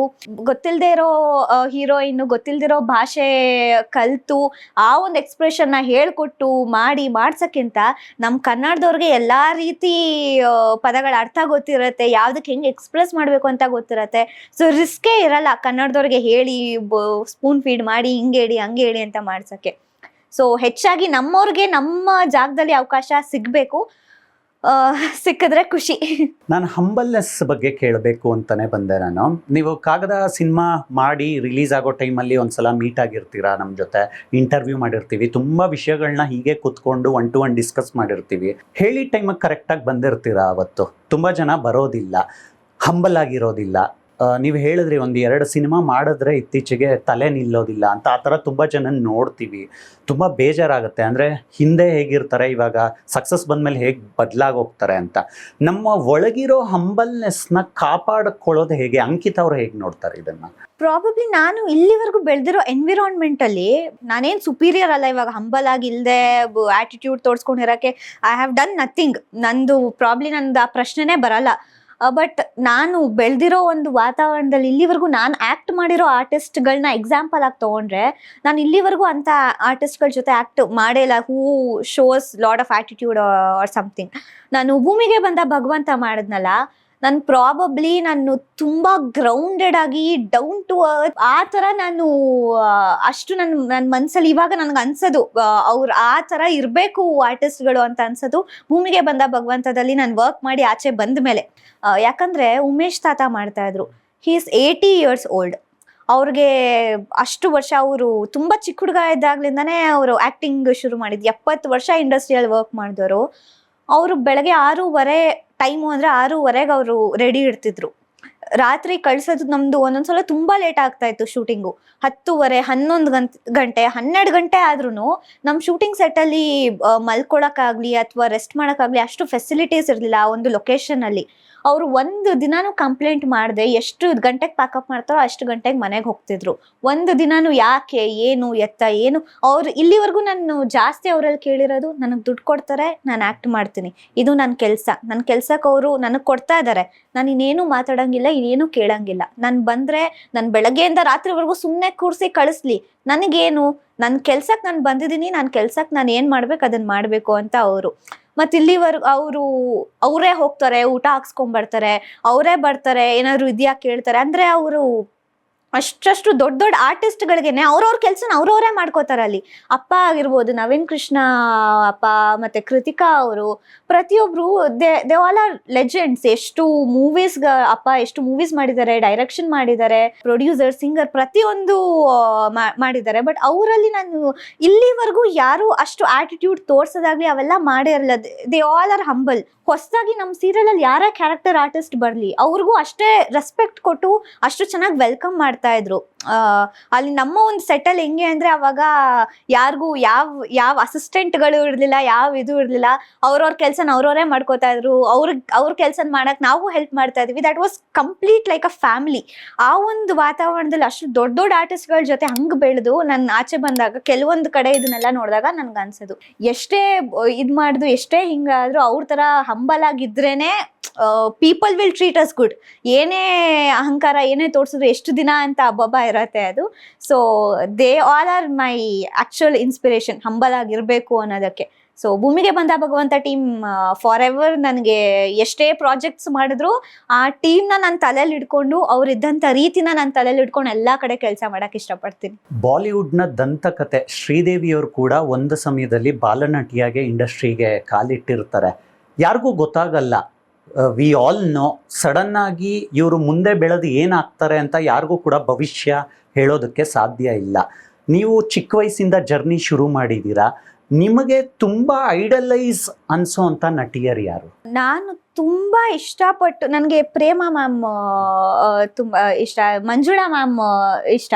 ಅಂದ್ರೆ ಮಂಜುಳಾ ಮ್ಯಾಮ್ನ ನಾನು ಅವರ ಹಳೇ ಮೂವೀಸ್ ಅಲ್ಲಿ, ನಮ್ಮ ಪಪ್ಪಂಗೂ ಅವ್ರ ಫೇವ್ರೆಟ್ ಆಕ್ಟ್ರೆಸ್ ಆಕ್ಚುಲಿ. ಸೊ ಅವ್ರ ಮೂವೀಸ್ ಬಂದಾಗ್ಲೆಲ್ಲ ನಾವು ಅಪ್ಪ ಟಿವಿ ಹಾಕಿ ಕೂರ್ಸಿದ್ರು, ನೋಡಿ ಮಂಜುಳಾ ಅವ್ರದ್ದು ಮೂವಿ ಬಂದಿದೆ ನೋಡು ಅಂತ. ಸೊ ಅವ್ರು ತುಂಬಾ ಇಷ್ಟ. ಅದು ಬಿಟ್ರೆ ನಂಗೆ ಸೌಂದರ್ಯ ಮ್ಯಾಮ್ ಅವರ ಒಂದು ಆಕ್ಟಿಂಗ್ ಪ್ರತಿಯೊಂದು, ನನಗೆ ಅವ್ರನ್ನ ನೋಡಿದಾಗ ಅದೊಂಥರ ಅಡ್ಮೈರ್ ಮಾಡ್ತೀನಿ ನಾನು ಅವ್ರ ಆಕ್ಟಿಂಗ್ನ, ಅವ್ರನ್ನ ಎಲ್ಲ. ಸೊ ನನಗೆ ಅವರಿಬ್ರು ಸ್ಟ್ರಾಂಗ್ ಏನು ಇನ್ಸ್ಪಿರೇಷನ್, ಮಂಜುಳಾ ಮ್ಯಾಮ್ ಮತ್ತೆ ಸೌಂದರ್ಯ ಮ್ಯಾಮ್. ಅದು ಬಿಟ್ಟು ನಮ್ಮ ಹಳೇ ಈ ಹೀರೋಯಿನ್ಸ್ ಅಂದ್ರೆ ಕಲ್ಪನಾ ಮ್ಯಾಮ್, ಅಫ್ಕೋರ್ಸ್ ಅವರ ಒಂದು ಆಕ್ಟಿಂಗ್, ಬೇಬಿ ಲಕ್ಷ್ಮಿ ಮ್ಯಾಮ್ ಅವರೆಲ್ಲ. ಈಗ ಇದರಲ್ಲಿ ನನಗೆ ರಚಿತಾ ರಾಮ್ ಅಕ್ಕ ತುಂಬಾ ಇಷ್ಟ. ಸೊ ಅವ್ರು ಅಷ್ಟು ವರ್ಷದಿಂದ ಇಂಡಸ್ಟ್ರಿಯಲ್ಲಿ ಇದ್ದು, she is still ruling the industry. ತುಂಬಾ ಖುಷಿ ಆಗತ್ತೆ. ಸೊ ಆ ಥರ ಅವರೆಲ್ಲ ನನಗೆ ಇನ್ಸ್ಪಿರೇಷನ್ ಥರ. ನೀವು ಅಪ್ಪು ಸರ್ ಅಪ್ಪಟ ಅಭಿಮಾನಿ. ನಾನು ಈ ಪ್ರಶ್ನೆ ಕೇಳದೆ ಹೋದ್ರೆ ಈ ಸಂದರ್ಶನ ಅಪೂರ್ಣ ಆಗ್ಬಿಡುತ್ತೆ. ನಮಗೆ ಎಲ್ಲಾದರೂ ಗಾಡಿಯಲ್ಲಿ ಹೋಗುವಾಗ ಎಲ್ಲೋ ಪುನೀತ್ ಸರ್ದು ಫೋಟೋ ನೋಡಿದಾಗ ನಮಗೆ ಅನಿಸಲ್ಲ, ಅಂದರೆ ನಮ್ಮನ್ನು ಬಿಟ್ಟು ಹೋಗಿದ್ದಾರೆ ಅಂತ ಅನಿಸಲ್ಲ. ಅವ್ರು ಇನ್ನೂ ನಮ್ಮ ಸುತ್ತಮುತ್ತ ಇದ್ದಾರೆ, ಅವ್ರ ವ್ಯಕ್ತಿತ್ವ ಇನ್ನೂ ಜೀವಂತವಾಗಿದೆ ಅನಿಸುತ್ತೆ. ತುಂಬ ಜನ ಇಂಡಸ್ಟ್ರಿಯಲ್ಲಿ ಇದನ್ನೇ ಹೇಳೋದು, ಪವರ್ ಸ್ಟಾರ್ ಹೋದ ಮೇಲೆ ನಮ್ಮ ಕನ್ನಡ ಸಿನಿಮಾ ಇಂಡಸ್ಟ್ರಿ ಪವರ್ ಕಳ್ಕೊಂಡ್ಬಿಟ್ಟಿದೆ ಅಂತ. Do you feel that? Actually ಹೌದು, 100ಕ್ಕೆ 100 ಸತ್ಯ. ಪ್ರಾಬ್ಲಿ ಅಪ್ಪು ಸರ್ ಬಿಟ್ಟು ಫ್ಯಾಮಿಲಿ ಮೂವೀಸ್ ಇನ್ಯಾವುದು ಬರ್ತಾನೆ ಇಲ್ಲ, ಬಂದೂ ಇಲ್ಲ ಪ್ರಾಬ್ಲಿ ಆವಾಗ್ಲಿಂದ. ಅಪ್ಪು ಸರ್ ಮೂವಿ ಅಂದ್ರೆ ಒಂದು, ಈಗ ಜಸ್ಟ್ ಬಾರ್ನ್ ಬೇಬಿಯಿಂದ ಹಿಡಿದು ಮುದುಕರು ಕೂಡ ಕುತ್ಕೊಂಡು ಒಂದು ಫ್ಯಾಮಿಲಿ ಮೂವಿ ಅಂತ ಎಂಜಾಯ್ ಮಾಡೋ ಅಂತ ಒಂದು ಟೈಮ್ ಇತ್ತು. ಅಂಡ್ ನಾನು ಇಲ್ಲಿವರೆಗೂ ನಾನು ಫಸ್ಟ್ ಶೋ ಥಿಯೇಟರ್ಗೆ ಹೋಗಿ ಮೂವಿ ನೋಡ್ತಾ ಇದ್ದೀನಿ ಬರೀ ಅಪ್ಪು ಸರ್ದು ಮಾತ್ರ. ಅದಾದ್ಮೇಲೆ ನಾನು ಇಲ್ಲಿವರೆಗೂ ಇನ್ಯಾವ ಮೂವೀಸ್ನು ಥಿಯೇಟ್ರಿಗೆ ಹೋಗಿ ಅಷ್ಟು ಒಂದು ಖುಷಿಯಿಂದ ನೋಡಿದ್ ಇಲ್ವೇ ಇಲ್ಲ. So Appu sir was like ಒಂದು ಸಿನಿಮಾ ಇಂಡಸ್ಟ್ರಿಗೆ ಅವ್ರು ಒಂಥರ ಲೀಡರ್ ತರ ಅಪ್ಪು ಸರ್ ಇದ್ರು. ಅವ್ರ ಮೂವೀಸ್ ಸೆಲೆಕ್ಷನ್ ನಲ್ಲಿ ಇರ್ಬೋದು, ಪ್ರತಿಯೊಂದು ಅಷ್ಟು ಸೂಕ್ಷ್ಮವಾಗಿ ಅವರ ಒಂದು ಪಾತ್ರಕ್ಕಿಂತ ಈ ಪಾತ್ರ ನಾನ್ ಮಾಡಿದ್ರೆ ಜನರಿಗೆ ಹೆಂಗ್ ಇನ್ಫ್ಲೂಯೆನ್ಸ್ ಆಗತ್ತೆ, ನನ್ನ ಫ್ಯಾನ್ಸ್ ಅದನ್ನ ಹೆಂಗ್ ತಗೋತಾರೆ. ಕೆಲವರು ತುಂಬಾ ಹುಚ್ಚ ಅಭಿಮಾನಿಗಳಿರ್ತಾರೆ, ಅವ್ರ ಮೂವಿಯಲ್ಲಿ ಏನ್ ಮಾಡ್ತಾರೆ ಅದನ್ನೇ ಮಾಡಕ್ ಟ್ರೈ ಮಾಡ್ತಾರೆ. ಆ ತರ ಅಭಿಮಾನಿಗಳಿದ್ದಾಗ ನಾನು ಯಾವ ತರ ಕತೆಗಳು ಚೂಸ್ ಮಾಡ್ಬೇಕು ಅನ್ನೋ ಒಂದು ಥಿಂಕಿಂಗ್ ಅವರಲ್ಲಿತ್ತು. ಅದು ತುಂಬಾ ಖುಷಿ ಇದೆ. ಪ್ರಾಬ್ಲಿ ಈಗ ಅದು ಅಷ್ಟು ಇಲ್ಲ ಅವರ ಒಂದು ಆ ತರ ಅಪ್ಪು ಸರ್ ತರ ನೆಕ್ಸ್ಟ್ ಯಾರು ಬರಕ್ಕೆ ಸಾಧ್ಯ ಅಲ್ಲ, ಅದು ಎಲ್ರಿಗೂ ಗೊತ್ತಿರೋ ವಿಷಯ. ನಾವು ಸೋಷಿಯಲ್ ಮೀಡಿಯಾದಲ್ಲಿ ನೋಡ್ತಾ ಇರ್ತೀವಿ, ನಿಮ್ಮ ಜರ್ನಿ ಥ್ರೂ ಔಟು ನೀವು ಅಪ್ಪು ಸರ್ ಜೊತೆ ಇರೋ ಫೋಟೋಗಳನ್ನ ಶೇರ್ ಮಾಡ್ತಾ ಇರ್ತೀರಾ. ಅದೆಲ್ಲ ಒಂದು ಸ್ವೀಟ್ ಮೆಮೊರೀಸ್ಗಳು. ಆ ಮೆಮೊರಿಗಳು ಮತ್ತೆ ಬರಬಾರ್ದ ಅಂತನೂ ಒಂದೊಂದ್ಸಲ ಅನ್ನಿಸ್ಬೋದು ನಿಮಗೆ. ಈಗ ಅಕಸ್ಮಾತ್ ಏನಾದರೂ ಅಪ್ಪು ಸರ್ ಎಲ್ಲೋ ನಿಂತ್ಕೊಂಡು ನೋಡ್ತಾ ಇದ್ರೆ ಐ ಹ್ಯಾವ್ ಅಚೀವ್ಡ್ ಇಟ್ ಅಂತ ಯಾವ ಮಾತುಗಳಲ್ಲಿ ಹೇಳ್ತೀರಾ ನೀವು? ನಾನು ಅವ್ರಿಗೆ ಹೇಳ್ದಂಗೆ ಅವರು ಪ್ರತಿ ಸಲ ನನಗೆ ಹೇಳ್ತಾ ಇದ್ದು ಆಕ್ಟಿಂಗ್ ಎಷ್ಟು ಇಂಪಾರ್ಟೆಂಟ್, ಓದೋದು ಅಷ್ಟೇ ಇಂಪಾರ್ಟೆಂಟ್ ಅಂತ. ಅಕಸ್ಮಾತ್ ಇವತ್ತು ಅವ್ರು ಸಿಕ್ಕಿದ್ರೆ ಪ್ರಾಬ್ಲಿ ನಾನು ಮಾತೇ ಆಡ್ತಿರ್ಲಿಲ್ವೇನೋ, ನನಗೆ ಅಷ್ಟು ಎಮೋಷನಲ್ ಆಗೋಗ್ತಿದೆ. ಅವ್ರು ಸಿಕ್ಕಿದ್ರೆ ನಾನು ಹೇಳೋದು ಇದೊಂದೇ, ನೀವು ಹೇಳ್ದಂಗೆ ನಾನು ಆಕ್ಟಿಂಗಲ್ಲೂ ಒಂದು ಒಳ್ಳೆ ಹೆಸರು ತಗೊಂಡು ಇವತ್ತು ಎಜುಕೇಶನಲ್ಲೂ ಇಷ್ಟು ಒಳ್ಳೆ ರ್ಯಾಂಕ್ ತಗೊಂಡಿದ್ದೀನಿ. ಇದೆಲ್ಲ ನಿಮ್ಮ ಒಂದು ಮೋಟಿವೇಶನ್ ಇಂದ, ನಿಮ್ಮ ಇನ್ಸ್ಪಿರೇಷನ್ ಇಂದಾನೇ ಆಗಿದ್ದು. I am for ever grateful ನಿಮ್ಗೆ ಅಂತ ನಾನು ಫಸ್ಟ್ ಅವ್ರ ಬ್ಲೆಸ್ಸಿಂಗ್ಸ್ ತಗೋತಿದ್ದೆ. ಏನ್ ಮಾಡಕ್ ಆಗಲ್ಲ, ಬಟ್ ಸ್ಟಿಲ್ ನನ್ನ ಜೊತೆನೆ ಎಲ್ರ ಜೊತೆ ಇದ್ದೇ ಇರ್ತಾರೆ ಅವರು. ತುಂಬಾ ವಿಷಯಗಳನ್ನ ಹಂಚ್ಕೊಂಡ್ರಿ ನಮ್ಮ ಜೊತೆ. ಕೊನೆಗೆ ಕಾಡುವ ಪ್ರಶ್ನೆ ಒಂದೇ, ಎಲ್ಲರೂ ಸಾಧಕರಾಗಬೇಕು ಅಂತ ಹೊರಟಾಗ ಮುಂದೇನು ಅಂತ ಕಾಡುತ್ತೆ. ಅಂದರೆ ನಮಗೆ ಗೊತ್ತಾಗಲ್ಲ ನಾಳೆ ಏನಾಗುತ್ತೆ ಅಂತ, ಆದರೆ ಮನಸ್ಸಲ್ಲಿ ಯಾವಾಗಲೂ ಅದೊಂದು ಪ್ರಶ್ನೆ ಕಾಡ್ತಾ ಇರುತ್ತೆ, ಮುಂದೇನು ಅಂತ. ನಿಮಗೆ ತುಂಬ ದೊಡ್ಡ ರೆಸ್ಪಾನ್ಸಿಬಿಲಿಟಿ ಬಿದ್ದಿದೆ ಇವಾಗ. ಎಲ್ಲರ ಕಣ್ಣು ನಮ್ಮ ಮೇಲೆ ಇದ್ದಾಗ ಜವಾಬ್ದಾರಿ ಹೊಣೆಗಳು ಜಾಸ್ತಿ ಆಗುತ್ತೆ. ಸೊ ನಾವು ಇನ್ಸ್ಪೈರ್ ಆಗಬೇಕು ಅಂತಾನೆ ನೀವು ಹೊರಟಿದ್ದೀರಾ ನಿಮ್ಮ ಜರ್ನಿಯಲ್ಲಿ. ಏನು ಮಾಡ್ತೀರಾ ಮುಂದೆ? ಮುಂದೇನು ಅಂತ ಬಂದಾಗ ಇದೇ ರೀತಿ ಎಲ್ಲರೂ ಒಂದು ಒಪಿನಿಯನ್ ಏನು ತಗೊಂಡು ಎಲ್ಲರೂ ಒಪಿನಿಯನ್ಸ್ನ ಒಂದು ಕಡೆ ಇಟ್ಕೊಂಡು ಅದ್ರ ಮೇಲೆ ನನ್ನ ಒಪಿನಿಯನ್ ಏನು ಅಂತ ನಾನು ಕನ್ಸಿಡರ್ ಮಾಡ್ತೀನಿ. ಸೊ ನನಗೇನು ಮಾಡೋಕ್ಕೆ ಇಷ್ಟನೋ ಅದನ್ನೇ ಮಾಡೋಕ್ಕೆ ಹೋಗೋದು. ಯಾರು ಫೋರ್ಸ್ ಮಾಡಲ್ಲ ನನಗೆ. ಅಪ್ಪ ಅಮ್ಮ ಅಂತೂ ಯಾರ ಕಡೆಯಿಂದನೂ ಪ್ರೆಷರ್ ಇಲ್ಲ. ಬಟ್ ಸ್ಟಿಲ್ ನನ್ನ ಆಸಕ್ತಿ ಏನಿದೆ ಅದನ್ನು ಅಫ್ಕೋರ್ಸ್ ಇವಾಗ ಡಿಗ್ರಿ ಮಾಡಲೇಬೇಕು. ಒಂದು ಬ್ಯಾಚುಲರ್ಸ್ ಮಾಡಿ PG ಮಾಡಲಾ ಅಥವಾ ಕಾಮರ್ಸ್ ತೊಗೊಂಡಿರೋದ್ರಿಂದ ತುಂಬ ಕಾಂಪಿಟೇಟಿವ್ ಎಕ್ಸಾಮ್ಸ್ಗಳಿವೆ. ಸೊ ಅದರಲ್ಲಿ ಏನು ಚೂಸ್ ಮಾಡಿ ಏನು ಮಾಡಲಿ ಅನ್ನೋದು ನನಗೂ ಅದೊಂದು ಪ್ರಶ್ನೆ ಕಾಡ್ತಾ ಇದೆ, ಮುಂದೆ ಏನು ಮಾಡಲಿ ಅಂತ. ಆ್ಯಂಡ್ ಎಲ್ಲರೂ ಅದನ್ನೇ ಕೇಳ್ತಾರೆ, ಇವಾಗ ಏನು ಮಾಡ್ತೀರಾ, ಮುಂದೆ ಏನು ಮಾಡ್ತೀರಾ ಅಂತೆಲ್ಲ. ಸೊ ಹಂಗೆ ಕೇಳಿದಾಗ ನಾನೇ ಇನ್ನು ಏನು ಮಾಡಲಿ ಅನ್ನೋ ಕನ್ಫ್ಯೂಷನಲ್ಲಿದ್ದೀನಿ. ಇವಾಗ just going with the flow ಅನ್ನೋ ಥರ. ಈಗ ತಾನೇ ಪರ್ಸೆಂಟೇಜ್ ಬಂದಿದೆ, ನೆಕ್ಸ್ಟ್ ಒಳ್ಳೆ ಕಾಲೇಜಿಗೆ ಸೇರಿಕೊಂಡು.